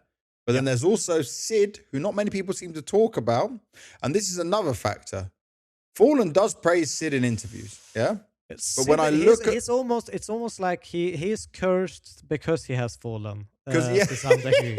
It's like Sid gets talked about by Fallen. When we had him on the podcast, he said about how much Sid does, how good Sid is. But he also says things like, Sid's still learning as a coach. He learned from Gary. He's going through this, But it's the same discussion when you talk about Neo and FaZe, for example. He's cursed to have Kerrigan as the in-game leader because he is going to get the limelight. He is going to be the focus point of that team, no matter how you twist and turn things. So he's in an unfortunate position where I think all the focus and all the eyes are on Fallen. Yeah.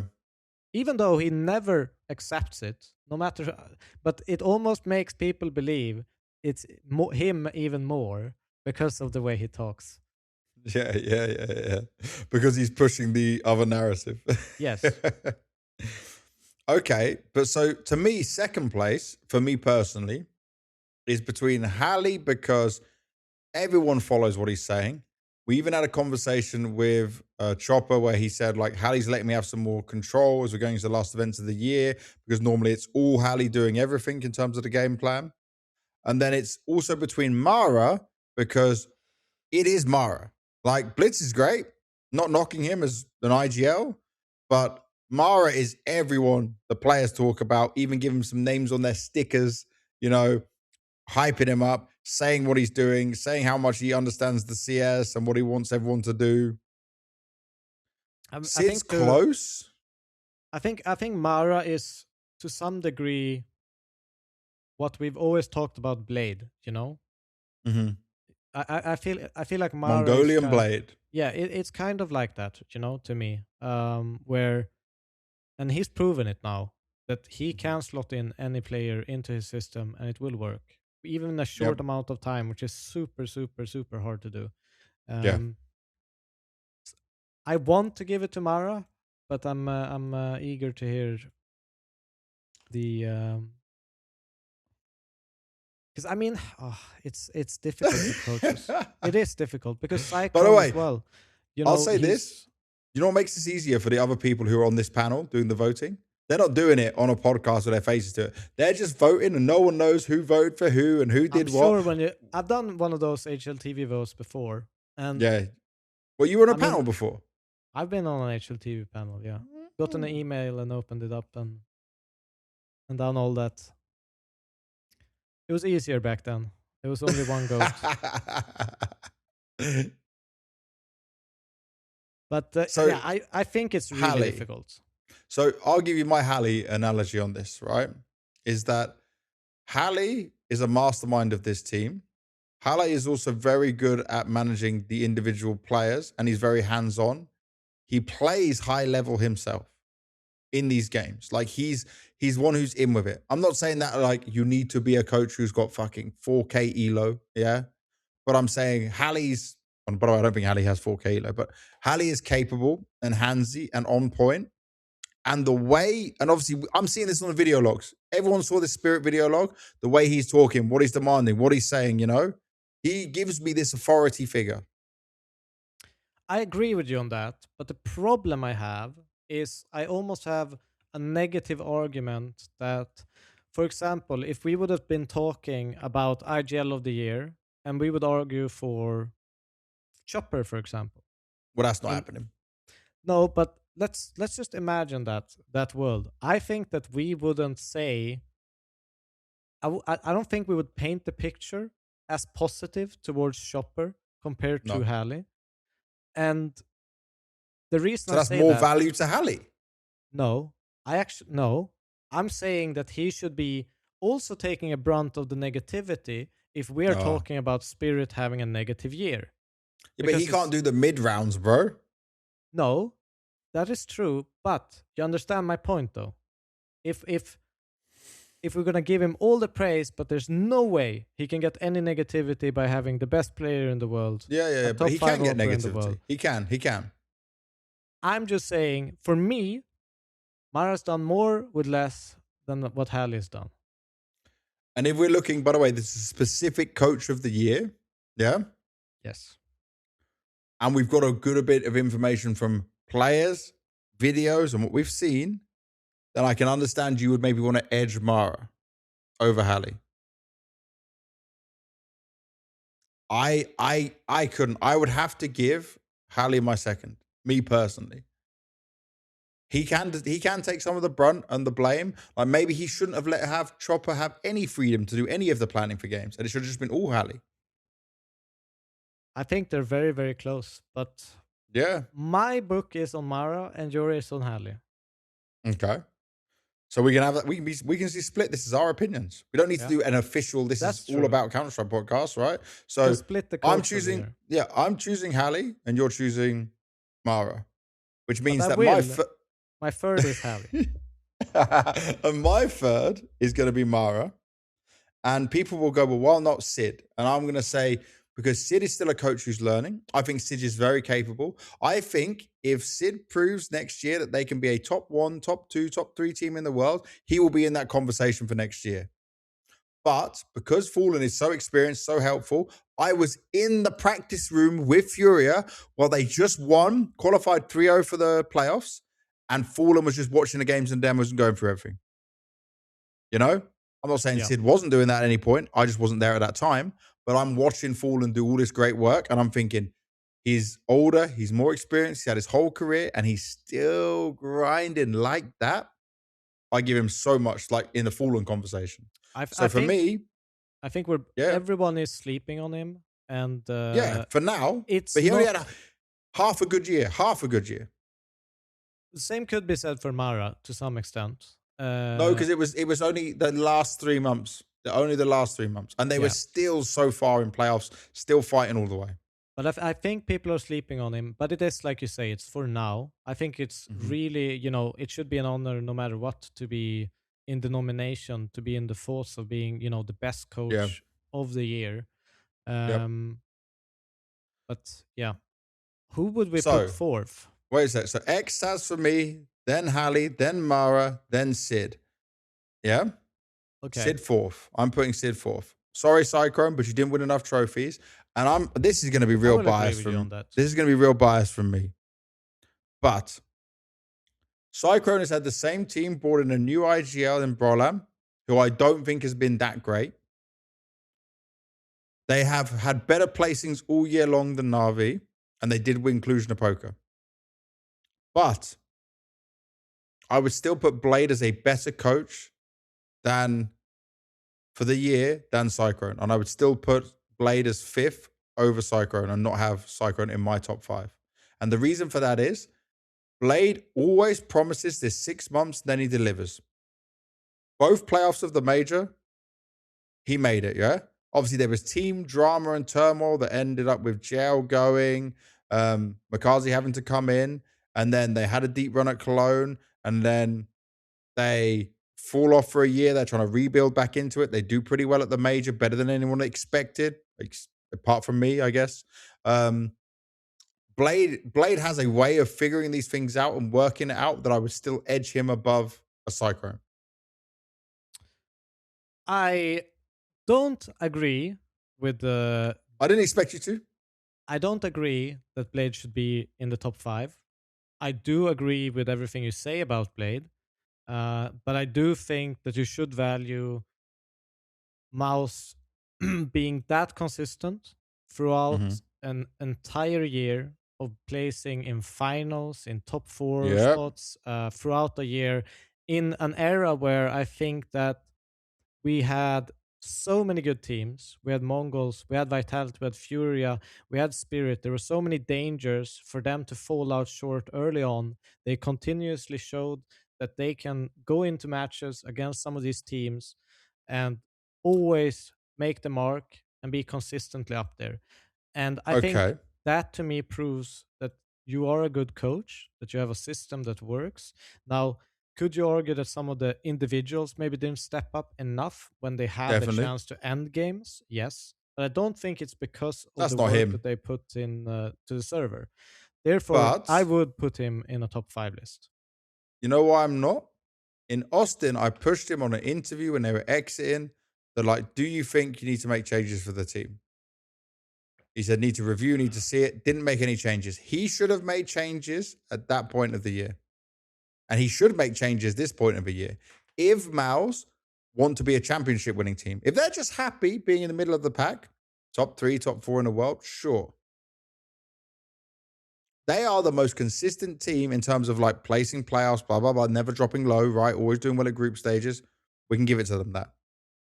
But they only lifted a Cluj the Poker trophy right at the beginning when Brolan and Spinks came in. And then, do you know what I saw personally?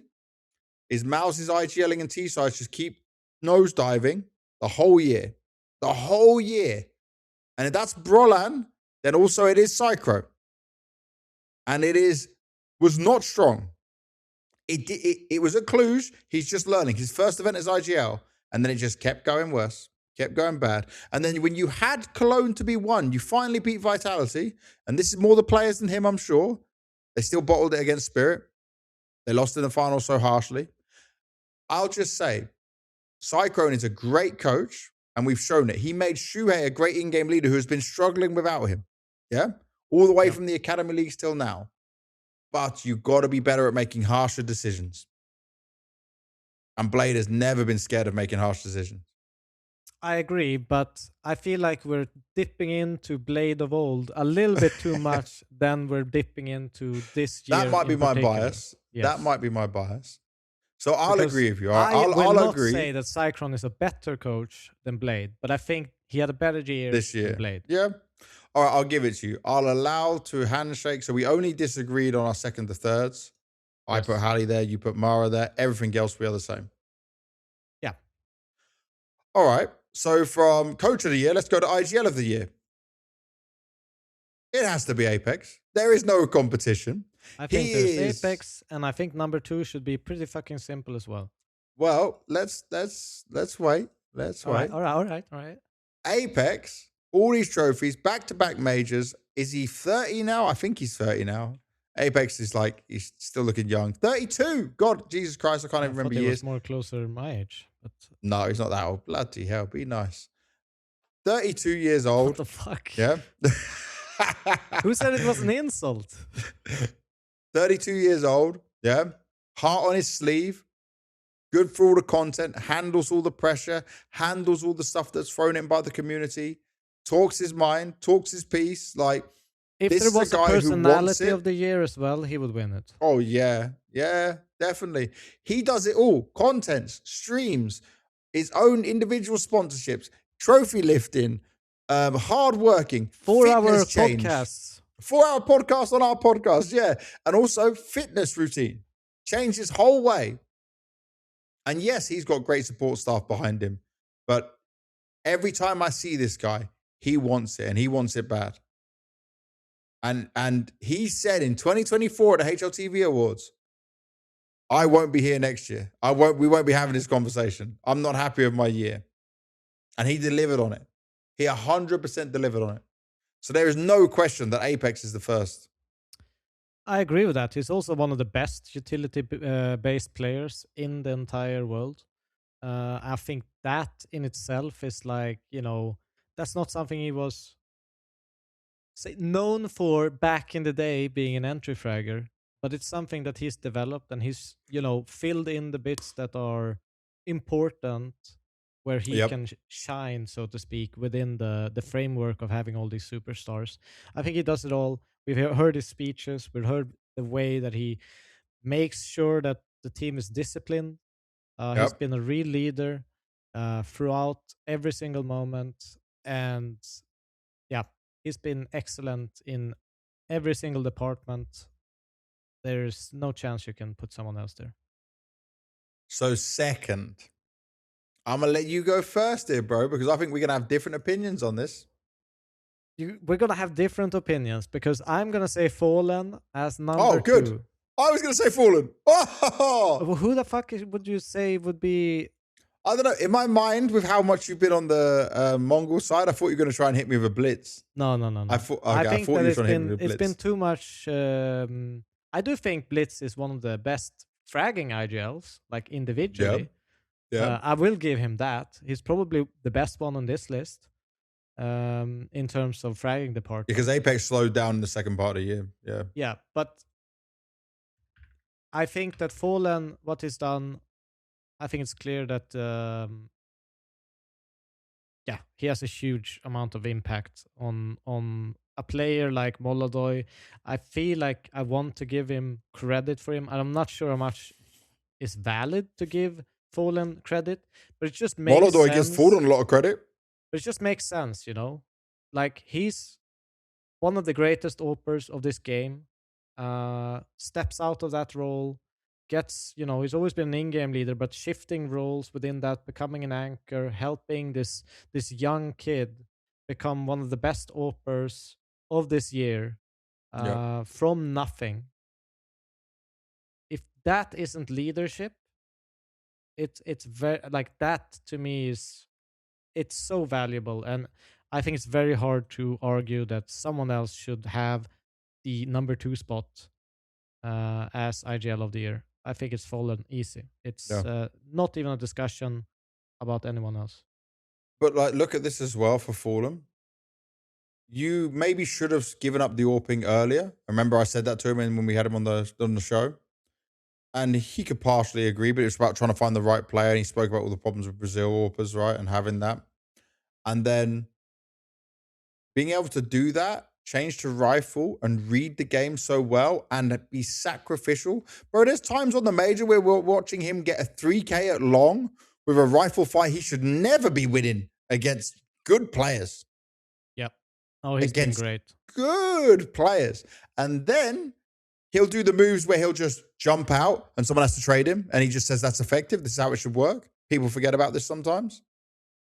Like Fallen's resurgence now and the fact he's going to continue into 2026 is so welcome. And I think he just needs to win the major and retire if he's ready for it, you know? I keep talking about this. The fact that he's going to have like a point where his wife's going to want a baby, he's going to want to settle down a bit more, and it can't be you living this life at this point. There is going to be that time that comes. And all of Brazil will cry when he retires. But he's got it in him, man. He's got it in him. All right, so we're agreeing second Fallen. Yep. I think this is where it becomes very, very hard. Oh. Because we Chopper, Blitz, and I can't put Brolan in that conversation. It just has to be between Chopper and Blitz. I would agree with you. I think it's also hard to make the argument for Kixan, even though I like Kixan as an in-game leader. I think he's been really good this year, even though it hasn't really worked for Falcons overall, but he's had pop-off games. I think his calling has been great. I don't necessarily think that it's the calling that has put Falcons in the position that they have been, or like it's because of the calling they are not succeeding. I don't really buy that narrative. It's a unique style of playing. Yeah, but I also think that it's, when you have so many star players, it can be even harder to call because, they will voice a lot of opinions. They will have a lot of input. You give them a lot of freedom, and to be able to kind of maybe sometimes even take a bad situation because of a lot of individual freedom has been given and turn it into something good. I think that Kixan has that ability, but I wouldn't necessarily think that he is top 3. Yeah, especially when we hear all the things about him praising how much Nico helps him, and Yeah. How much extra support and help he's getting with it. So, do we give Blitz trophies? You would say Chopper, but the fact that Chopper then gets removed and he's following, but they're both following plans and set out for him. Yeah. But I think like Blitz is a better mid-round player. I would give much more credit to the mid-rounds of Mongols than what I see from Spirit. Because Mongols are working with players who at times can be faltering or not succeeding or not having... It can be said the same, I guess, on Spirit's like end of the year. I think it's a very... For me, it's a flip of the coin. Like, it's very, very close. I'd be... Personally, I'd probably say Chopper. Honestly, I'd say Chopper. Yeah? Yeah. What edge is it for Chopper? The clone win? Yeah, probably. And going through the roster changes he had to go through and accommodating these new players? I think it's a very, very close third place decider. I couldn't really... I just feel like the mid-rounds are so dry at times from Spirit that I much more prefer what I see from Mongols. Okay. Let's give it to Blitz. But I don't want to devalue what Chopper has done because he still had to call his way to win a clone, 2 blast trophies, and Astana. But to some degree, we have to also understand that saying that someone is top 3 doesn't make the other one shit. Yeah, it's just a close. It's a close. Yeah, it's a close one. I would put them 3/4, both of them, like almost on the same position. All right. But if we've done it for everyone else, so we need to make a decider. Do we give him Chopper 3rd? I can give it to Chopper. Chopper 3rd, Blitz 4th, and then our 5th. For me, it's between Kixan and Alexi B. Personally. But I am the resident Na'Vi biased person over here. I would just say that if Alexi was on Falcons, they might have lifted a trophy or 2. I think so. But one could also argue that Alexi B has had a rougher lineup to play around with compared to Kixan. Less of the crazy skilled players in the world, you know? Yeah. Less of the money to work with. Yes. But does have the better coach. I think does have the better coach. The Navi's year has been too bad to give Alexi B top 5. Hasn't it?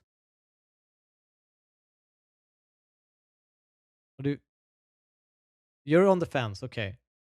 I agree, but there's also the things that come into my mind of like Kixan's help he gets from Nico. Is Brolan completely out of the discussion? Brolan's not even in the discussion, bro, of top 5 for me. Brolan is not... I said this. I don't think this is happening, but you remove Brolan and you put someone else as the IGL. Brolan's not in top 5 discussion for me.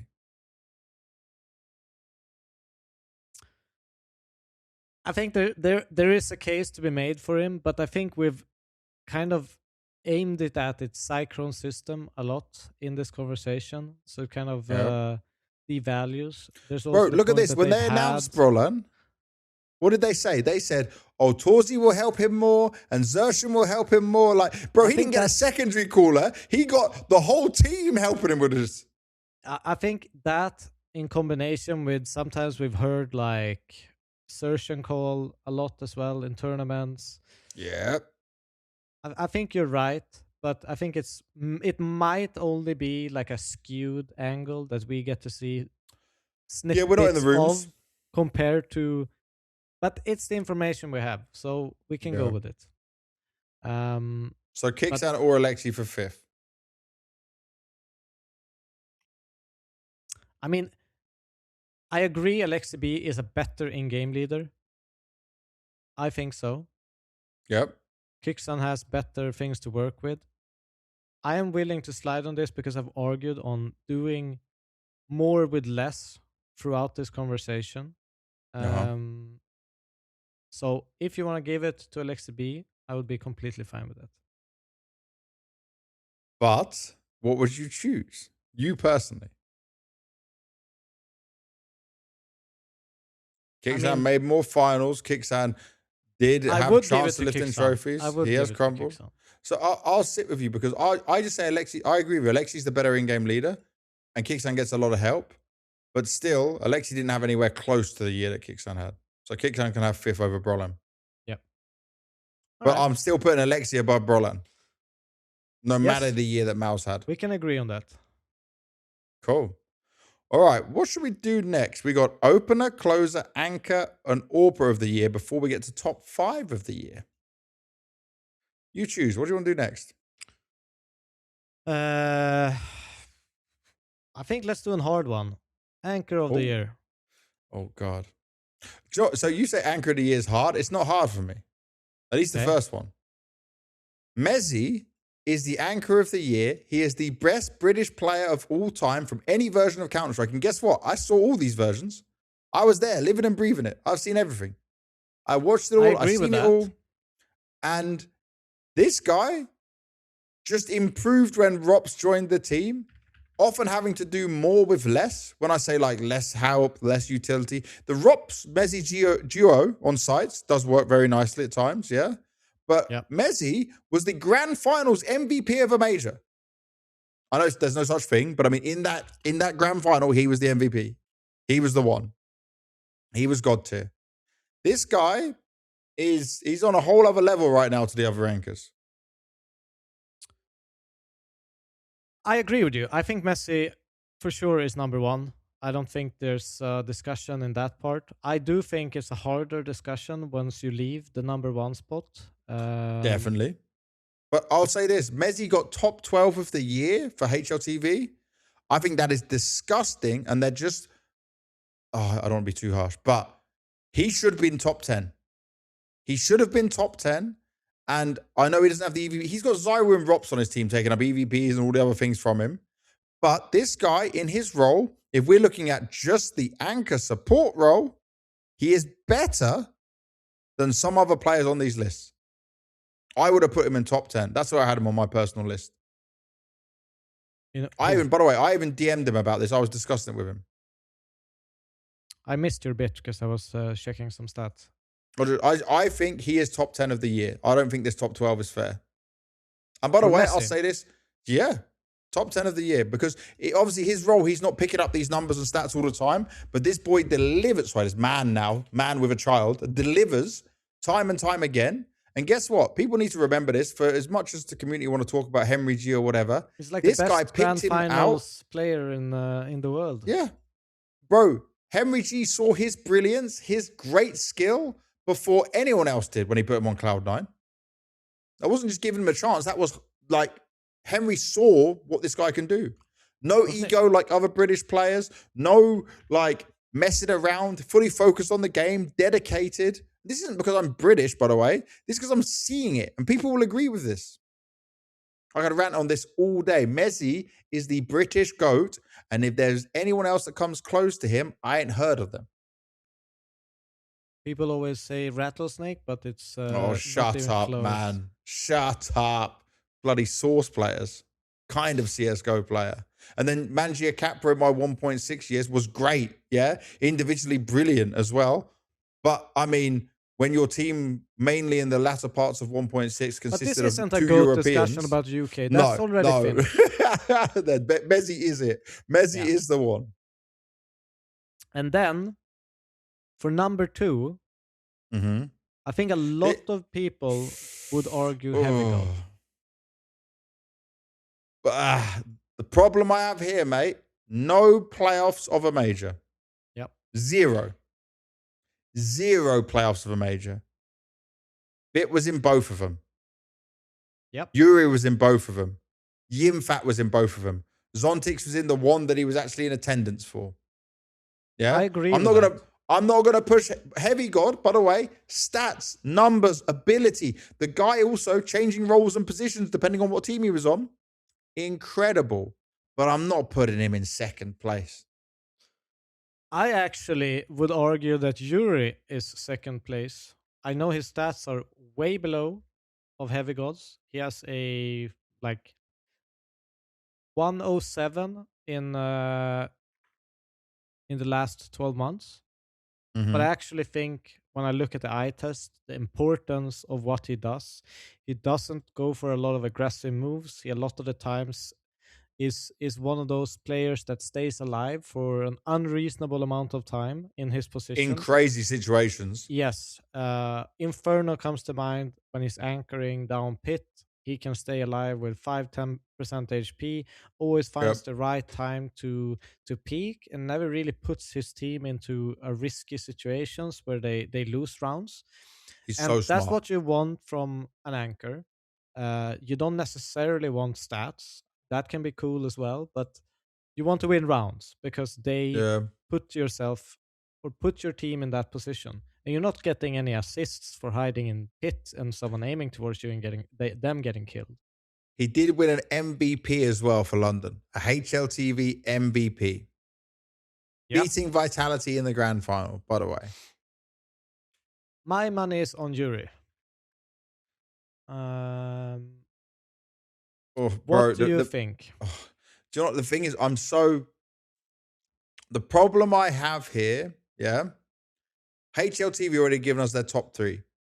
Top 3 will be either Mezzi, Heavy God, or Bit. So Yuri's not even in that conversation in their minds. But we ain't doing theirs. We're doing ours. Yeah, but this is my mind. I think Yuri.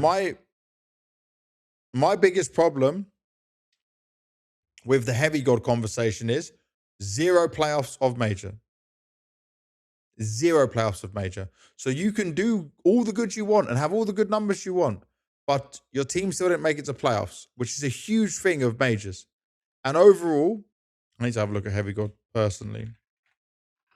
Yes, a 115 rating. But if you look at what's Anchor, their year look like? What's their year look like? Like if we do big events, filter, yeah. First in London, and everything else is like second at Bucharest. Everything else is just middling. So he's had good ratings, mate. But like sometimes not even playoffs. No playoffs at Katowice. Top 8 at EPL. Top 6. Top 12 at Stana. Top 8. Like it's rough. It's really rough. Last place EWC. 5th to 8th for Fisher Playground 2. They should have been in potential to win that after doing well in London. I understand you're looking at the number side for this, but I can't give him second place, even over a Bit who at the end of the year, he sucked. Bit was not the same Bit we saw as an anchor. No. And, obviously there is a big difference. I mean, we talked about it with Bit about the playoff part, right? He always I expect him to be better. And he just failed miserably at Budapest, and I don't know why. And I mean, if you put Bit into rating and we compare them all 3 in big events, go on, show me. It's 113 for Heavy God in terms of rating. Bit a 110, and Yuri a 108.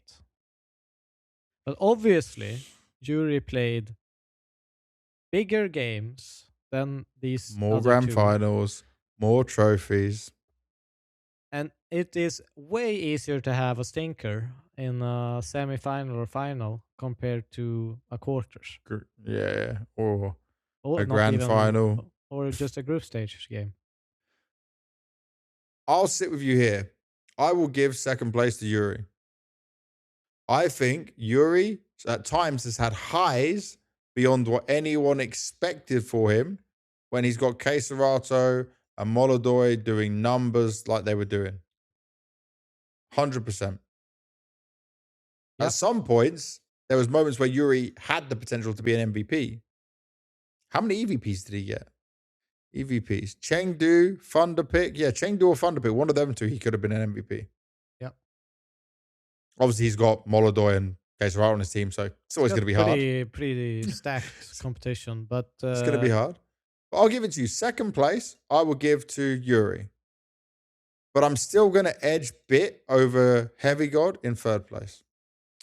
I think this one is okay. If we look at it, wouldn't you say that they both had kind of a similar year?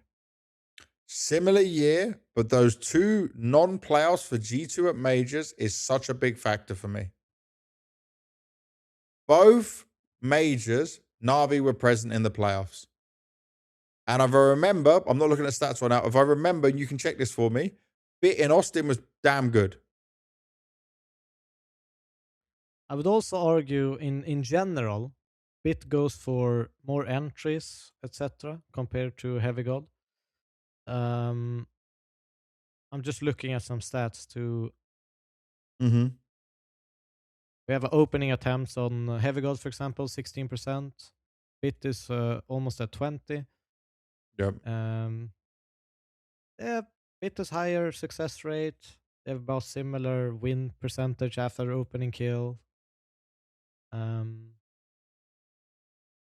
I could see a world where Bit beats Heavy God. I do think that maybe we're sleeping a little bit on Heavy God.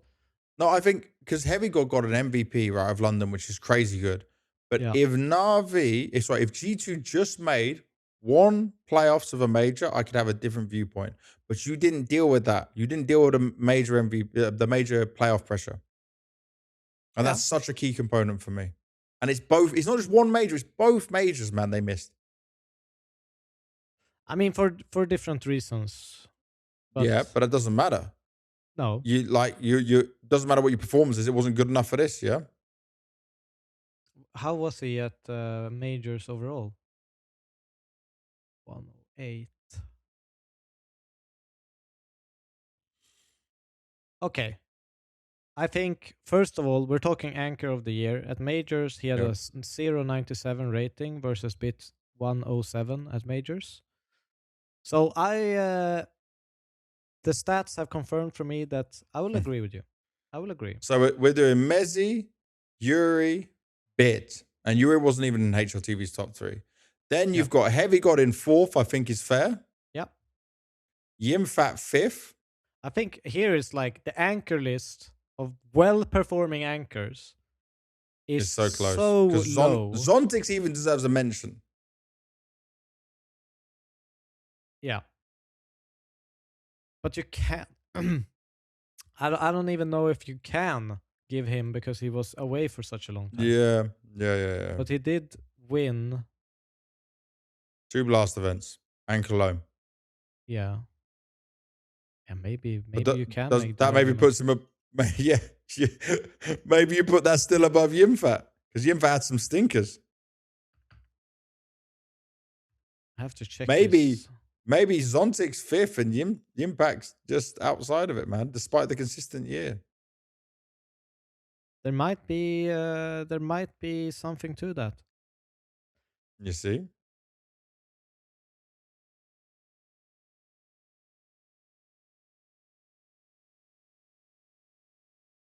So what are we thinking?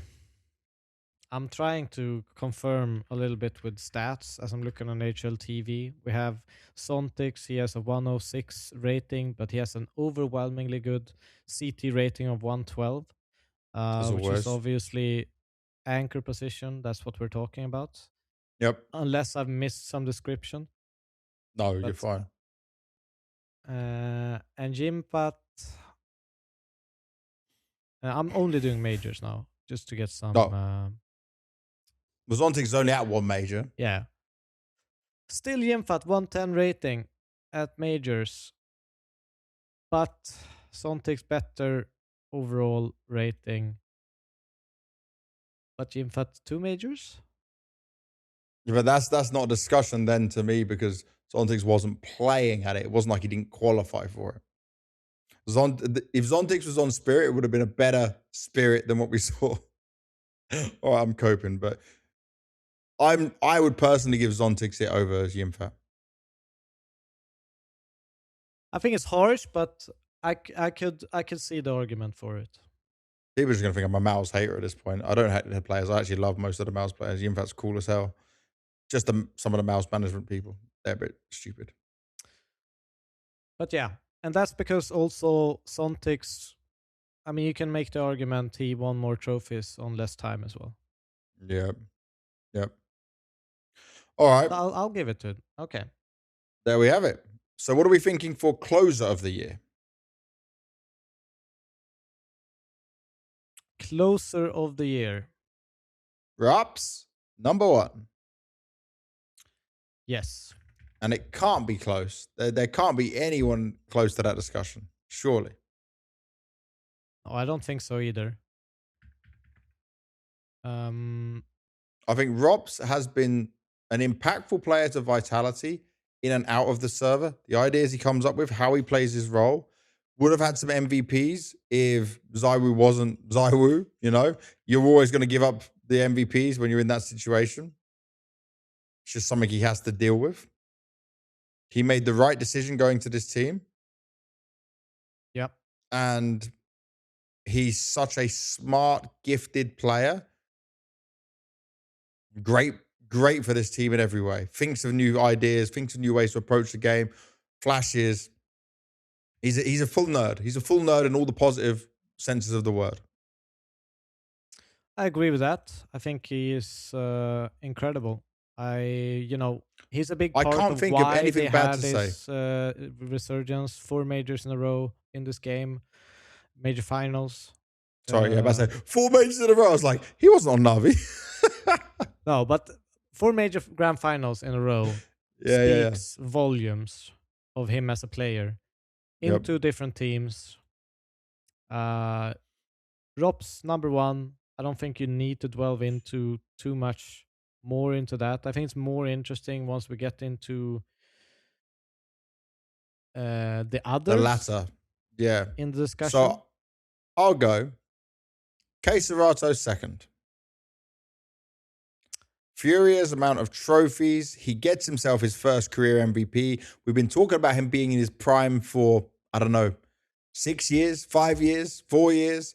And he's never been able to hit the strides he's been able to have here. Even when he's gone through all these changes, he stayed so consistent. He's someone that is a very smart player. He's someone who is a reliable player and a safe pair of hands. And to be that when you're in these situations of being a closer, it's super impressive. And I don't think it's that close between him and Frozen. I think this is a Rops straight up, CobraZera straight up, and then we have the other discussions.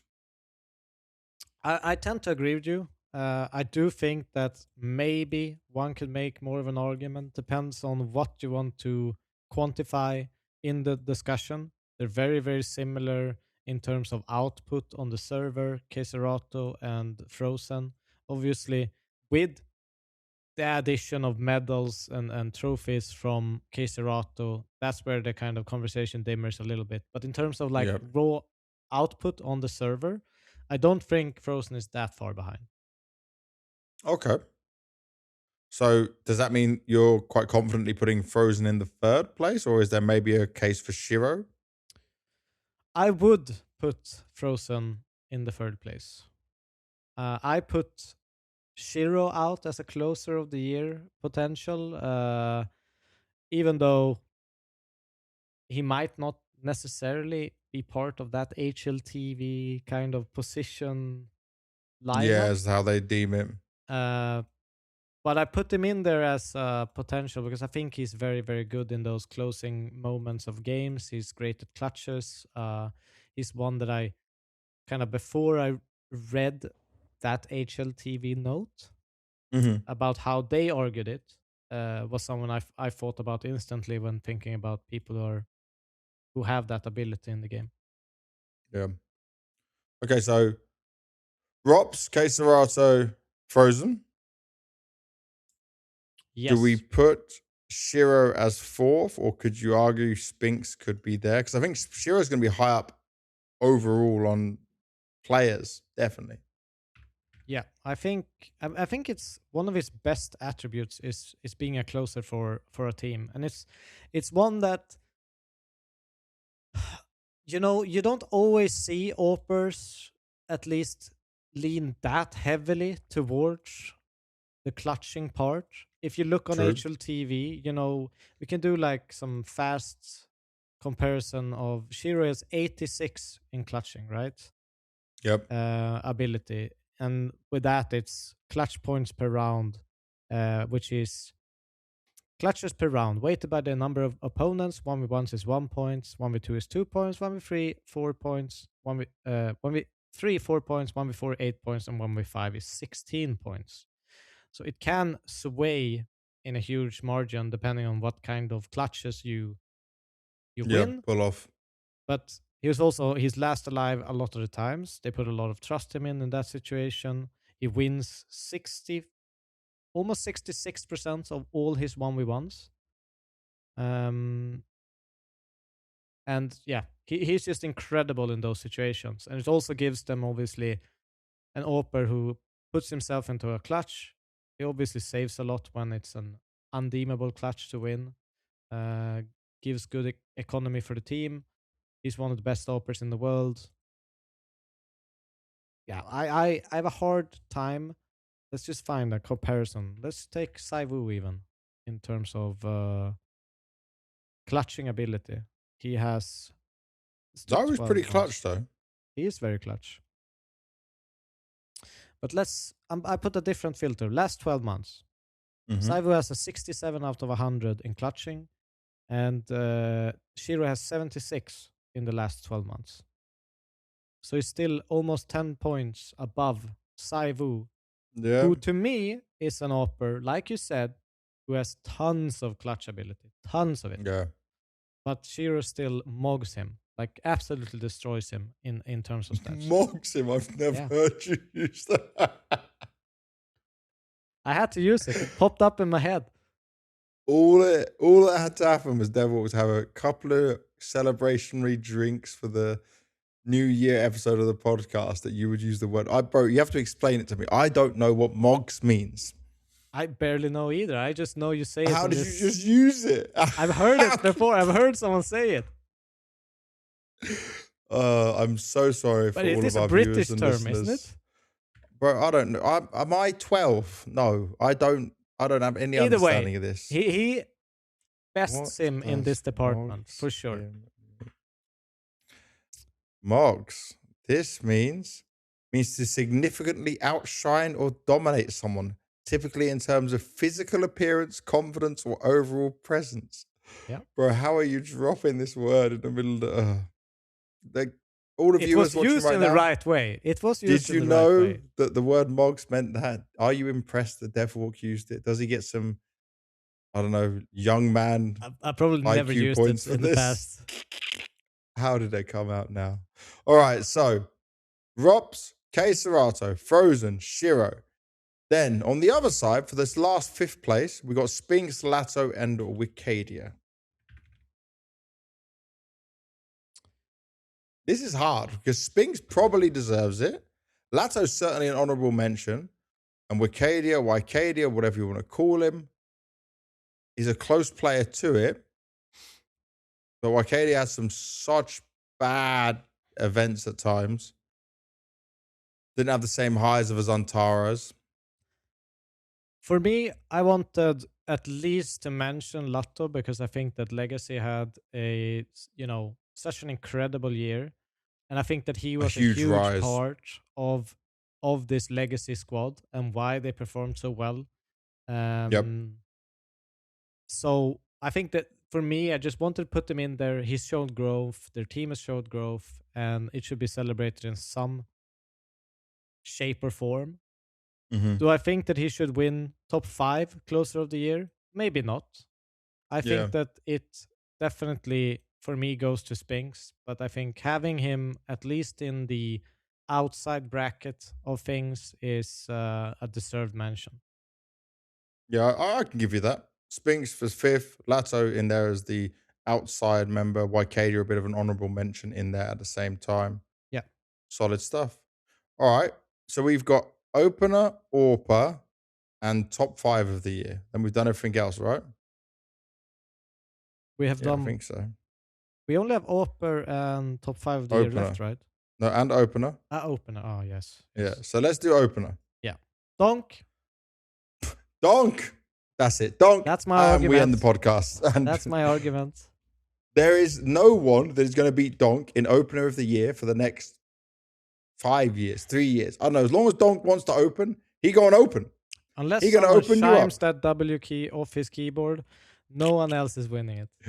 Yeah, this is one of the best players. So let's get this clear as well. He's the best individual player of the year. If I'm putting you as a one player, one for one, individual skills, mechanics, everything that comes with it, that is Donk. Yep. That doesn't mean he gets number one player of the year because there's a lot more to it with the trophies and achievements. But Donk is still way above everyone else. Crazy difference. He's such a beast, and that is why he's getting opener of the year. Second place, though. Flamesy for me. Yeah, Flamesy. Flamesy will do openings with a Galil, with a Mac 10. No one's dropping him a hero AK for this. That hero AK goes to Rops. It goes to Zywoo. Definitely Zywoo, right? Don gets every AK he wants, no matter what the buy situation is. But Flamesy's doing some jumping, Mac 10, out the window, all over the place. Like, I think for me, what is so impressive about him is he's not only, straight outright winning you around based on how he enters.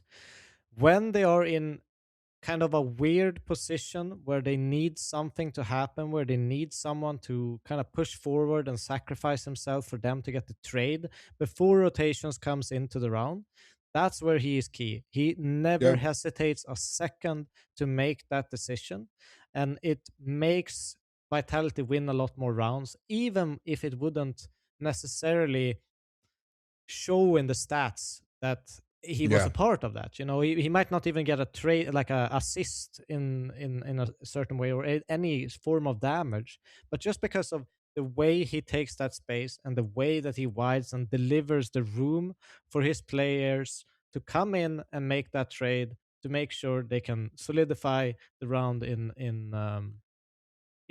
awkward positions. The information he gets, the way he can take that space and be traded. Absolutely fearless. And I think that's exactly the embodiment of an opener of the year. And if Donk didn't exist, I would put Flames as number one. But this is it, right? His personality out of the game also helps him succeed in this at the same time. Being very, super carefree, humble, being very chill, doesn't care about the numbers, cares about what he's doing for the team. He's exactly what you want in an opener, And he's a very different opener to a Donk. Yeah. Now, third place gonna get very hard. I think it's the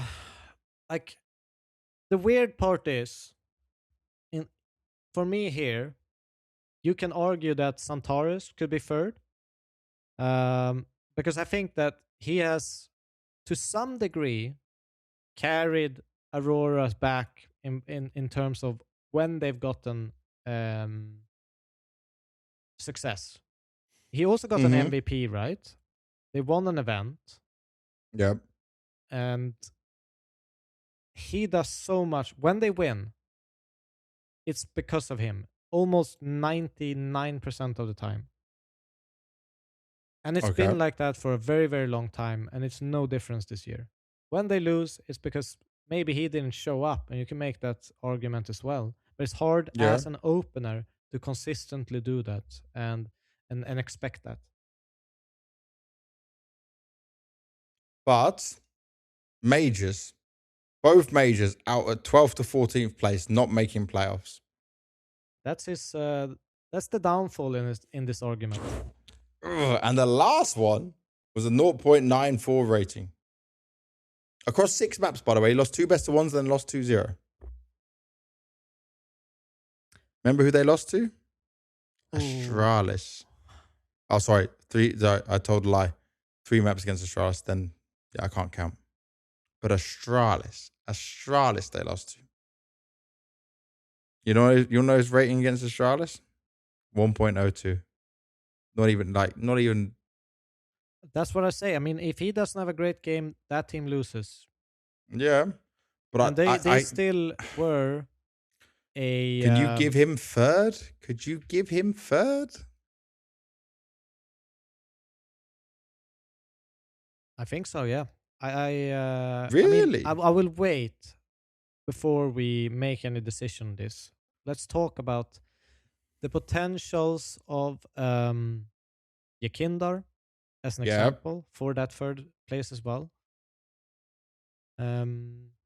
Yakindar not only did this off the back of being a secondary voice for the team, not only helping Fallen so much, helping MongolZ so much, but he came back to individual form, not to the same level as VP, but I'd say better than what he had at Liquid, which was a shambles. There's so many positives here, plus the trophies. Another fearless player, unique style, went back to what he knows and does best. Yakinda, for me, edges it over Xantares. Trying to just get... Yakinda would, by the way, if Yakinda played the full year like this, he'd probably be in the top 20 as well. Same as like what Xantares was.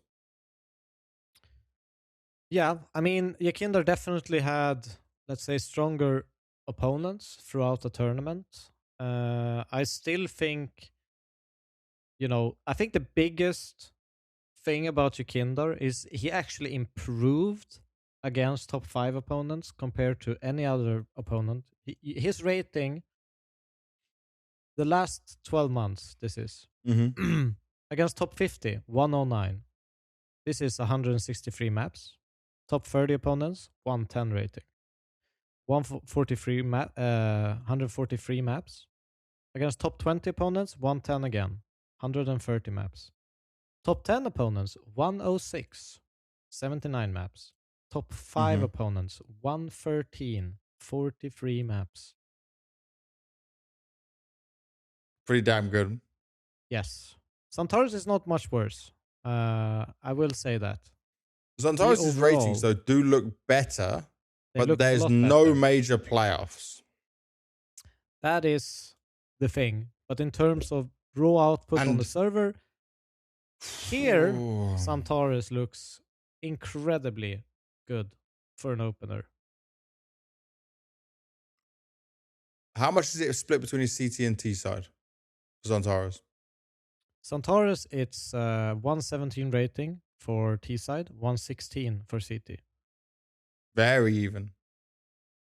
Very even. Yakinda, he has 112 T rating and 106 CT. He averages on 109. Oof. That might make it swing towards Xantares' favor, right? But you don't go as deep in a lot of tournaments. A lot of tournaments, bro. That is true. But you're very bad on the stages. Like you get to playoffs and you don't do well.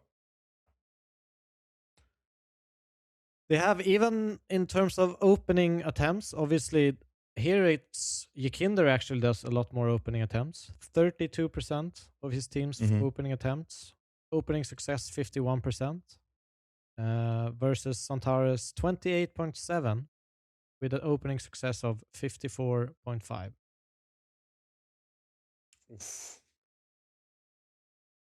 They are pretty similar in terms of how much they go for it. Okay. But I think if you want to edge it towards trophies, I would say yes. I can agree with Yakinda third, but there's no way in hell I'm putting no one else on 4th spot than Xantares. Okay, so the trophies and team lets down Xantares, but the better stats is Xantares. Yeah. I mean, I think he is, on raw output, he is one of the best openers in the world, Xantares. Yeah. Well, we are doing opener of the year, so give it to Xantares in 3rd and put Yakinda 4th. Okay, let's do it. And then 5th between Xerxan and Kioski. This one, I think... Kioski didn't have the full year. And he struggled a little bit at the beginning. Xerxan, for me, edges it for having played the whole year and obviously having that great consistency. But I think Kioski next year will beat him. I agree on that. Sweet. There we go. So now just AWPer and top 5 of the year. Wait. I'm not sure I agree on giving Xerxan the spot yet. Oh, where you hit me with them? What's I'm just agree on your argument point. Okay. I thought we were done. I think that this guy has an unbelievable rating, Kioske. He has a 125 last 12 months versus Surgeon's 109. Ooh, I didn't see his stats. I'm just got off my mind. We can look at what's the opening success rate. So we have opening attempts on Kioske is 26%. He wins 54.5 with an opening kill per round on 0.14. We have 0.14 on Surgeon. The opening success attempts 30% for Surgeon on mouse. Success rate 48%.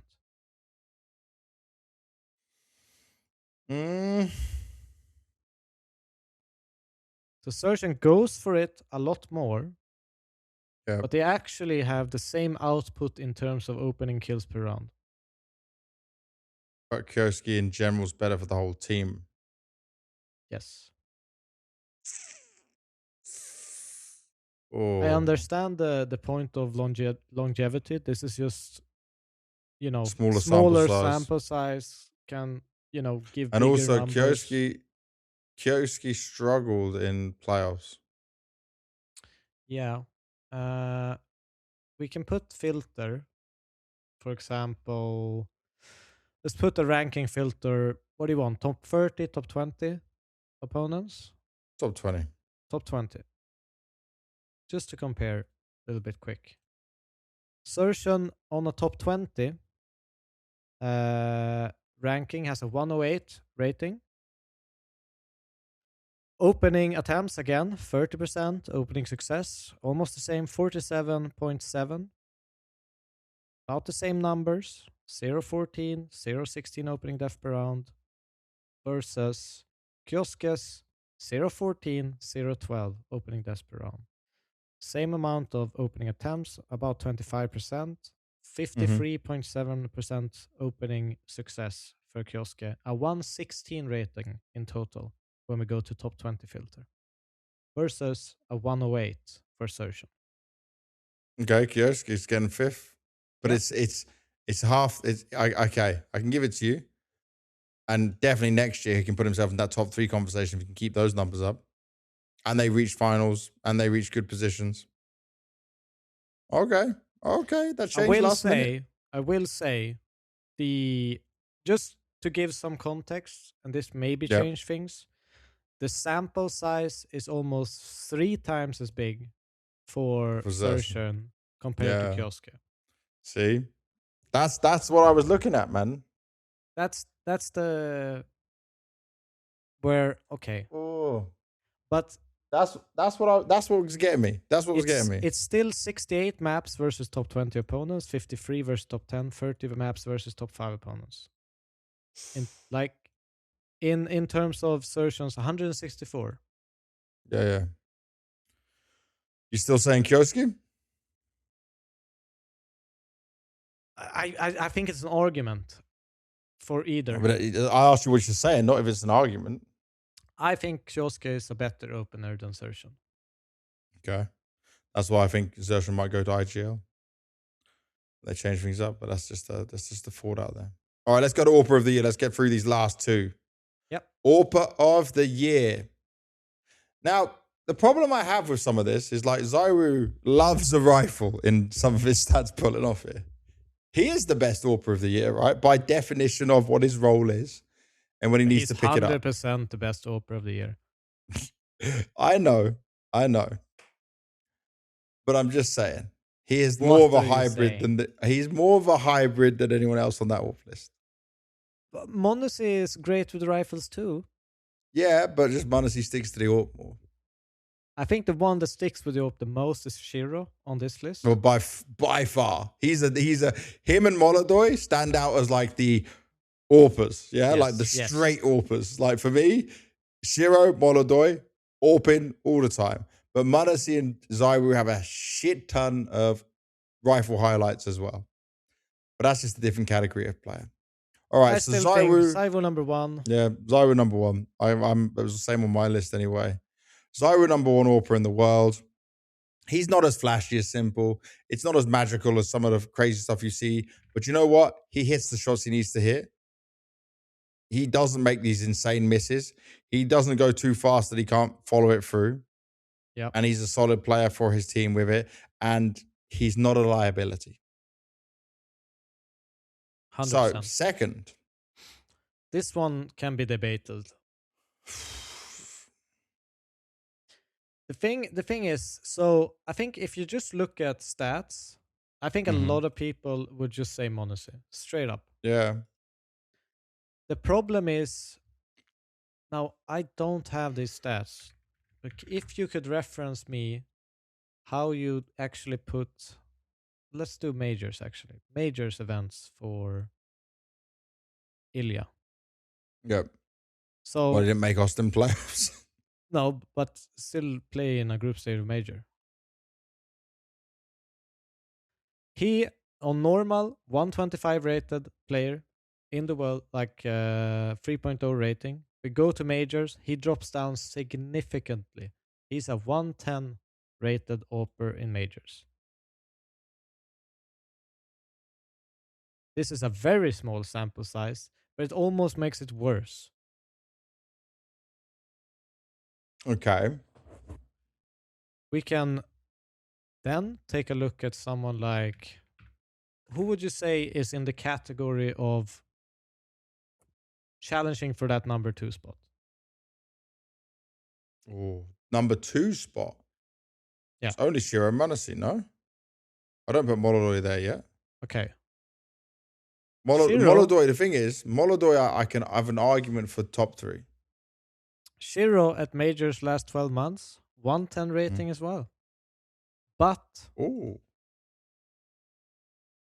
I think there's a almost twice as big sample size on Shiro compared to MongolZ. Yeah. It doesn't make it that big, but it is the majors. MongolZ had 2 MVPs of events he lost, though. That's true. But I think MongolZ, even though he didn't have the greatest year of majors, I would probably still put him in number 2. Weirdly enough. Yeah. MongolZ, yeah. The thing is, MongolZ still does these AWP movements that puts him in that simple-esque category. And I didn't like it when he started to rifle more. And you know, in Budapest, he started to rifle more and AWP less. We had this bit, right? Beginning of the year when he was on G2, not too bad. Second half of the year when he's on Falcons, it was okay. Then he started to call more of what they should be doing. And we heard some of these clips where he's like guiding them through these rounds. Yeah. And I was like, okay, that's the MongolZ we know. Yeah. Then he went off on Budapest into some not thinking about himself, rifling more. And I was like, what the hell's going on? But some rounds I didn't see him with an AWP in his hand. And they almost lost to G2.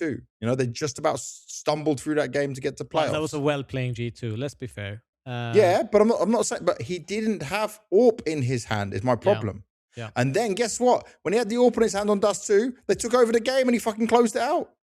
It's like, maybe give Baby Goat the AWP to use what he's really good at. You know, maybe let him, like, have that confidence with him.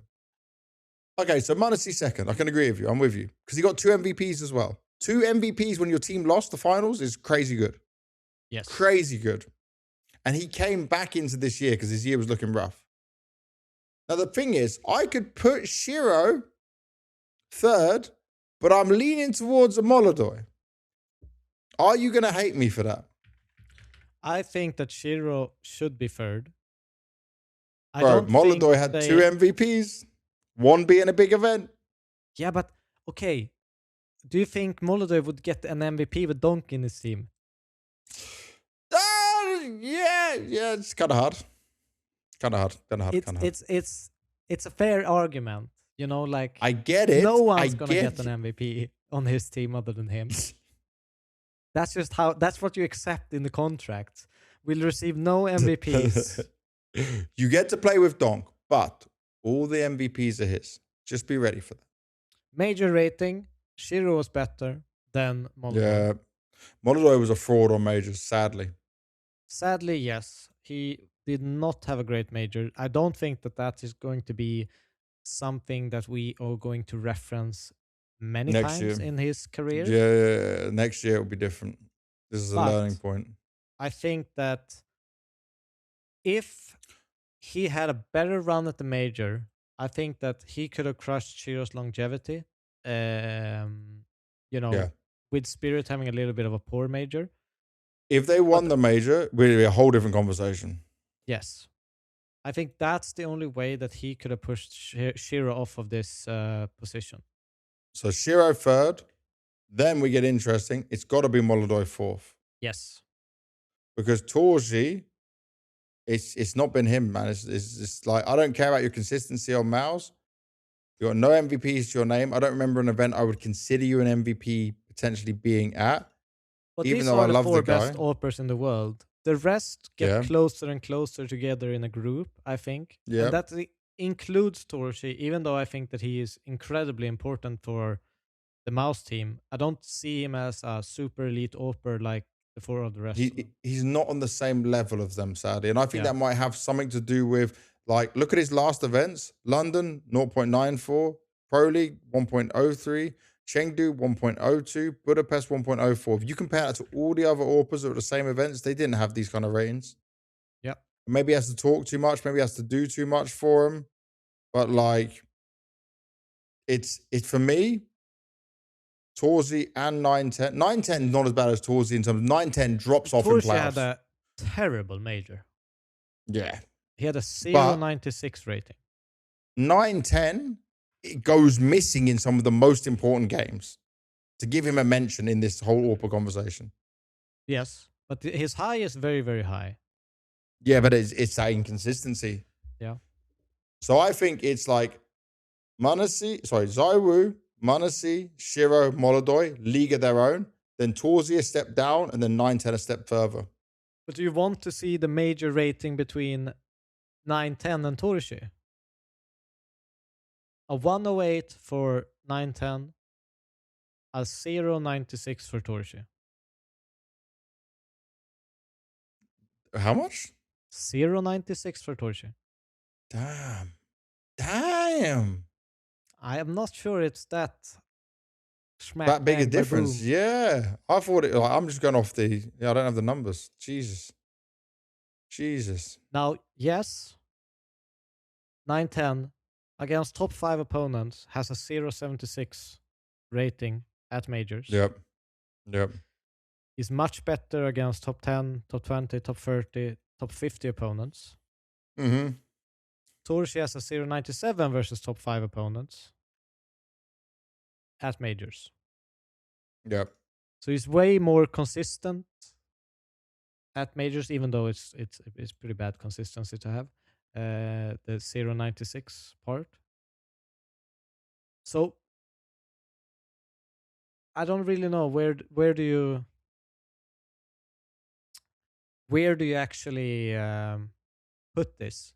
I think it's not as clear because if you have a sample size of 5 maps against top 5 opponents, you have a real bad stinker. It's gonna drop down to that kind of rating, right? Yeah, it can hurt. And Torji, I mean, it's 27 maps against top 50 opponents with 0.96 rating. That's not good enough. No, not for an AWPer. But I'm wondering how much, we don't know, but how much micromanaging he's having to do on these T sides as well. True. He's this other voice. This is a mouse problem. He's not in the IGL of the year category. No. But I mean, just this is because of how much extra things they have him doing, right? Yeah. I think he's incredibly important for the mouse team, but I'm not sure. Is he a top 5 AWPer in the world? I think it's a vague conversation. And I think, for me, I think 910. Okay. I'm still giving it to Torzi because of the consistency that can be shown, but this end of the year is worrying. These last 4 events of the year is very worrying. It's a problem. And he's just re-signed a long time with Mouse. He's just re-signed this new contract. But we can agree to disagree there. Yeah, that's fine. Yeah. All right, our last section. The top 5 players of the year. Now, I have very specific opinions of this because I've been through this when I was riding on Simple, being the best player of the year and over again because he was the best individual player of the year. What I'm talking about, guys, is I have watched Counter-Strike now since 2003. I'm looking at the eye test of it all. Simple, plays CS better and different than anyone else. I think Donk is in that same category. Zywu, different style of player. Still a generational talent. Those 3 are phenomenal individual players. Simple, but we should probably just, before we do this rank, how do we want to categorize it? Is it just the output on the server that we want to focus on in this specific category? Well, HLTV do the trophies, the MVPs, and everything else, right? The MVPs are a big factor because you can't be the best player if you're not the MVP, right? Yeah. I would just, like, the way I'm looking at this is if we're talking the best individual player of the year and no team achievements, it's Donk. Yeah? But you have to factor in the team achievements because still all those MVPs was Zywu. No one, like, Rops maybe got close to take one from him, but it was still Zywu. Yep. You know, within the system, within the team, with everything's going, Zywu's still doing it. So if I'm looking at, like, predicting what HLTV is going to do, Zywu is the best player in the world. 8 MVPs, 2 major MVPs in one fucking year. It's incredible. He is a generational phenom talent of the game. I am never devaluing the amazing skills I see what Zywu does. And no one should. But Donk as a rifler, an individual, bro, we haven't seen riflers do this. Riflers don't do this. Nico was the closest and he was never best player of the year. No. Donk is in a league of his own. If I'm playing from the eye test, the mechanical skills, I measure every attribute of how you play the game, Donk will come out on top. And he showed he can even AWP. He can AWP as well. That bastard. Could do it all. It's like, can you just be shit at something, please, Donk? Just maybe. It'd be really nice. He's an absolute, I don't know, Counter-Strike miracle to some degree. Yeah. He's understood how CS2 works. He's dealt with everything without complaining, and he's worked so hard. Bro, over Christmas, by the way, he played like 40 games of Face It. Everyone else is on holiday, posting pictures in Japan and China and at home with family and friends. Donk's they celebrate a different Christmas, right? They do, but still celebrates New Year. New Year is still the 1st of January, bro. Yeah. No, Donk was playing Face It. Here I go. Let me look at it. Donk. 666. There we go. I'm just going to go on there now. Just going to look at his history of games. So, bro, it was literally queuing after the 16th. Yeah, the next Face It game was the 22nd, 24th, 25th, 26th, 27th. So he stopped playing on the 27th for a little bit. Maybe he's gone and had some time, but he's still grinding a crazy amount. Yeah. So who are you giving top 1 to? Well, this is it. This is a full fact. There is 2 different ways of doing this. If you value all the mechanical individual skills and brilliance, it is Donk. Yeah. But if you value the awards and the MVPs, it is Zywu, right? Because he won more of his team. And this is always going to be the split. This is why it's a conversation driver. This is why it's a clip highlight machine. This is why it makes Zywu and Donk fans so angry and crazy and Simple fans so mad and everyone loses their bloody minds. Counter-Strike is a game of beautiful brilliance and it is a team game. So Zywu wins it. Zywu is the best player of the year because it is winning the team game. But I'm saying if it was a 1v1 game, no one is beating Donk. But we're not in a 1v1 game. This is just the way it is. But this is the way it's always been. So Zywu wins for me.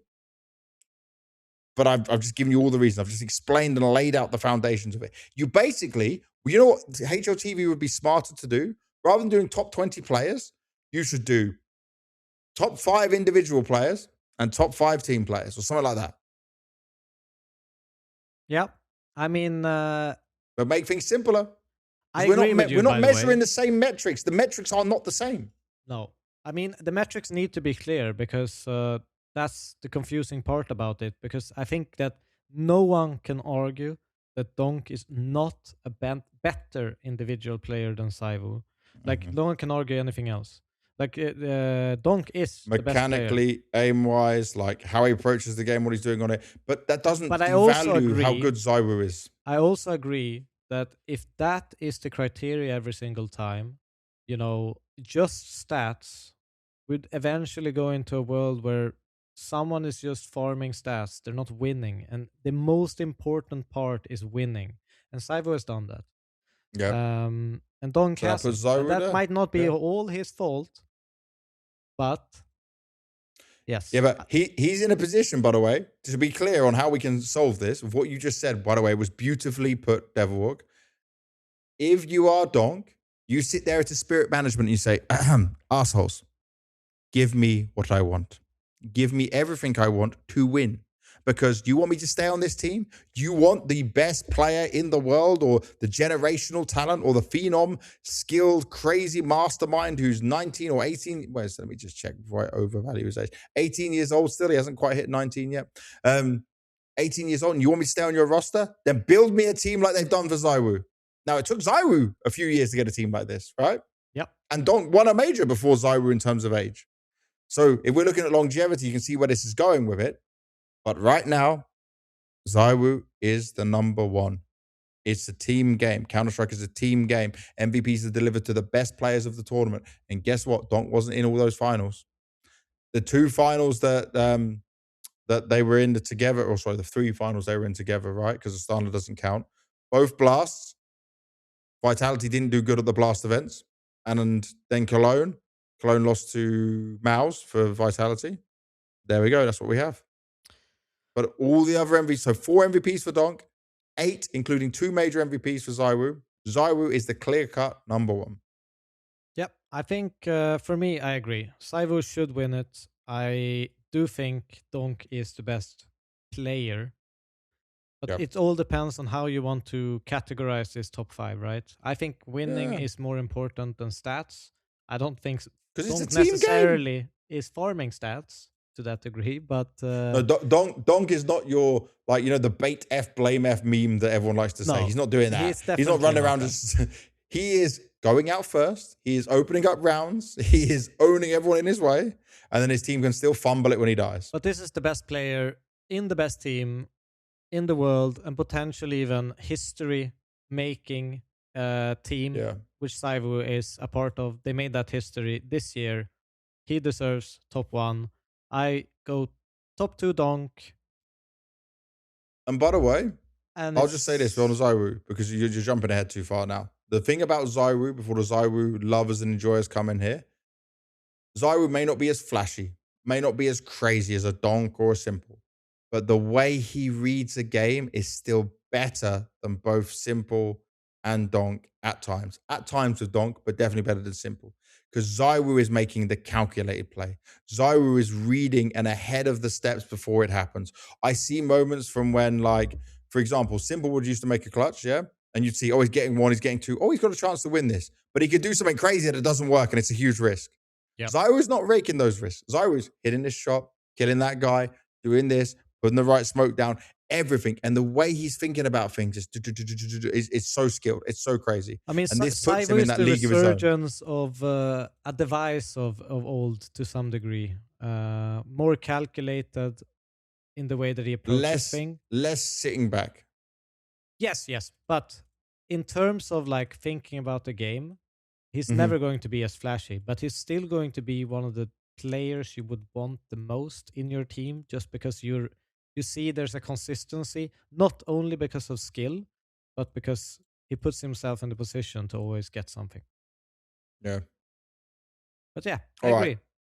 So Donk second, 4 MVPs, just an incredible talent, and his rating is too high for someone else with even other achievements like trophies for him to catch up on. He's going to win a couple of top 1 after this.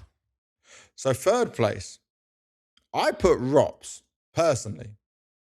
Because Rops' ability may not be as high statistically and number-wise as a Manasi.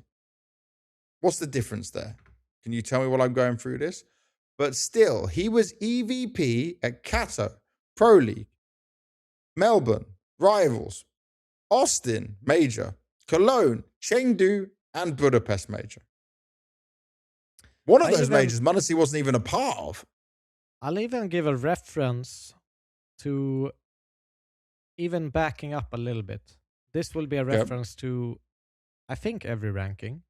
We can look at, if you remember when GetRight won number 1 and Flusha didn't win number 1 in 2014. Do you remember this? When? No. Okay, I will just say, Flush had won more tournaments. He had a 0.10 bigger numbers in terms of stats and still got second. Really? Yes. So, sometimes, this list can be very, very weird. But this time around, I think Saivu has a 0.10 less than Donk. But he won more trophies. I think that matters a lot more than those 0-10 rating. If you just want to go for that. And I also think that in reference to ROPs, sometimes players can have bigger individual numbers. Yeah. But still, I think that someone can be put over someone with bigger numbers a lot of the time. And I think ROPs, he's just been the key element to the success of Vitality. He's been slotted in and they made history. Bam, boom. So you'd put ROPs in third place as well, 100%. Yeah? I don't think there's a discussion for me there. The poor thing about ROPs here, right? His career, if you look at his placings in HLTV, he's hit 19, 10, 7, 18, 8, 3rd in 23, 18th, 24. And now he could potentially be third again. But he ain't getting second when you've got Zywoo and Donk around. So, like, I don't know what he would have to do to make second place a reality, but, like, Zwei would have to fall off massively. Donk's just number 1. To some degree, he's one of the most influential players of this entire year without it being just a stats page. Yeah. It's true. All right, let's go to 4th. MongolZ. 2 MVPs. Despite obviously not having the best year of his career, struggles when he was on G2. Obviously, during that whole point, it was kind of up and down, but he's still dominant. He still came back in from not performing up to his standard. It has been very impressive, and you can't take any of that away from him. I would agree. Nice. I think MongolZ deserves a top 4 spot. 5th is hard. 5th is hard. I know I've even seen the HLTV drop CobraZera as top 9. I think that, in my opinion, is a bit of a robbery. I think that CobraZera deserves more than 9th. I think to me, without like looking through lists and stats and everything, I would almost instantly say he's probably top 5 this year. But Shiro, like they are very close to me. I think CobraZera, they've obviously won more. Yep. But it's not that by much. It's not one more by much because it's still Cologne, which is huge for Shiro, and then the 2 Blast and then Astana. And obviously, there was just 2 big events that Furia won, right? Chengdu and Rivals, but there's certain teams that can't attend Rivals. For example, it's only an 8-team event. So I give Shiro the edge, and Shiro will have better overall numbers, and Shiro played at a higher level throughout the whole year compared to CobraZera. But I would put CobraZera like 6, 7 on my list. Quite happily. I can agree with that. Let's give Shiro number 5. CobraZera 6 for me. Even though that's not what we're doing. That's fine. You're allowed to do that. There's also one more thing I forgot to do. I forgot Rookie of the Year. But let's just say MongolZ. Bam, boom, done. Yeah, because it's between MongolZ, Makazi, and Kiyosuke. It would probably go MongolZ, Kiyosuke Mikaze, because Mikaze and Kiyosuke had the same amount of time. And we got to be fair. Tanir gets an honorable mention. He did pretty good. And he's also going to be staying on the Spirit roster. Yeah. But yeah, that was the one we didn't really prepare for. I forgot to add that to our list. My bad. All right. That's it. You may not agree with it, but we gave our full explanation. We did it live with you all back and forth. Our even top with some players, red wine. top teams, even with some wine. And I actually finished a whole bottle of champagne, by the way. I'm on water now. I finished a whole bottle of champagne. But you put it in a water bottle? No, I finished the whole thing. Look. Nothing. Oh, damn. There's nothing left. I just spilled a bit down me, but there's nothing left. It's all completely empty. That's right. It's a tiny percent. It's like, what is that? 7.5%. It's nothing. Nothing at all. But that's our celebration. New year. First episode of 2026 for the All About Counter-Strike podcast. We have one more final thing to do. It's a Q&A question. Devilwalk, read it out because I think it's better for you to do. So Q&A of the year. Scourger. He says, what is your dream team with a festive twist? As the coach, what is your 5-man Christmas party dream team to bring the best festive vibes that you have had the pleasure to get to know? You need, like always, an AWP, IGL, entry, lurker, and support. Merry Christmas and a Happy New Year to everyone, yourselves, and the whole All About Counter-Strike community. Hey, he's giving love to everyone in that, bro. Let me go with this. I will cook so good with this. So I'm taking Carrigan as a party guy for the IGL. As an opener, I'm taking, Can I bring someone? I'll put Dustin as the coach for the festive team. No, bro. As a coach, right? You know who I would take? Sid from Furia. He knows how to party. He knows how to party. He knows how to party, man. Yeah, but that's the might slap you for drinking too much and you're not ready for game day next day. But his comments are too funny. I have to take Dustin. But this is not your list. I'm doing my list. So you do your own. Okay. I'll take coach, Sid. In-game leader, Carrigan. Opener, Yakinda. Anchor, Mezzi. Got to have a Brit in there. AWPer. Manasi or Zywu drunk. I think Zywu drunk would be more fun. And then what am I missing? Closer, Frozen. Frozen is party guy. Frozen's party guy. That's it. That's my team. That would crack. That would be a banging Christmas festive team. Go on, Devil. Give it to me. What you got? I got Coach Dustin. I will take Apex as the in-game leader. Makes sense. You can't go wrong with Apex and Carrigan for vibes at all. No. Opener of the year. This one, I think I have to go Flamesy. I think he would be a lot of fun. I should have chosen. But between Flamesy and Yakinda, they're both super fun. Yeah. Problem is, Flamesy doesn't drink because of religion. No, but he'll be there in the corner. Frozen. In the corner. I think I'll take Frozen as the closer. What do I have left? AWPer and Anchor? Or how can you not have Mezzi as a British drinking? I think I will take Torshi as the AWPer for me. Yep. And Jimpa to bring out some nice some of the Finnish wisdom. Oh, he's got his ears pierced now. He could be a bit of a hooligan. Yeah. So that's my team. Nice. There you have it. Well, episode 45 is done and in the bag. We'll be back soon with another episode. We have more roster moves, more updates, more news.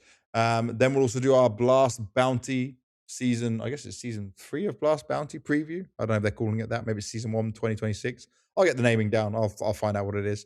But thank you very much for watching. Don't forget to like, subscribe, and comment. And if you want your questions asked at the end of the video, do ask it over on our Discord channel. We're trying to fill that out as much as possible.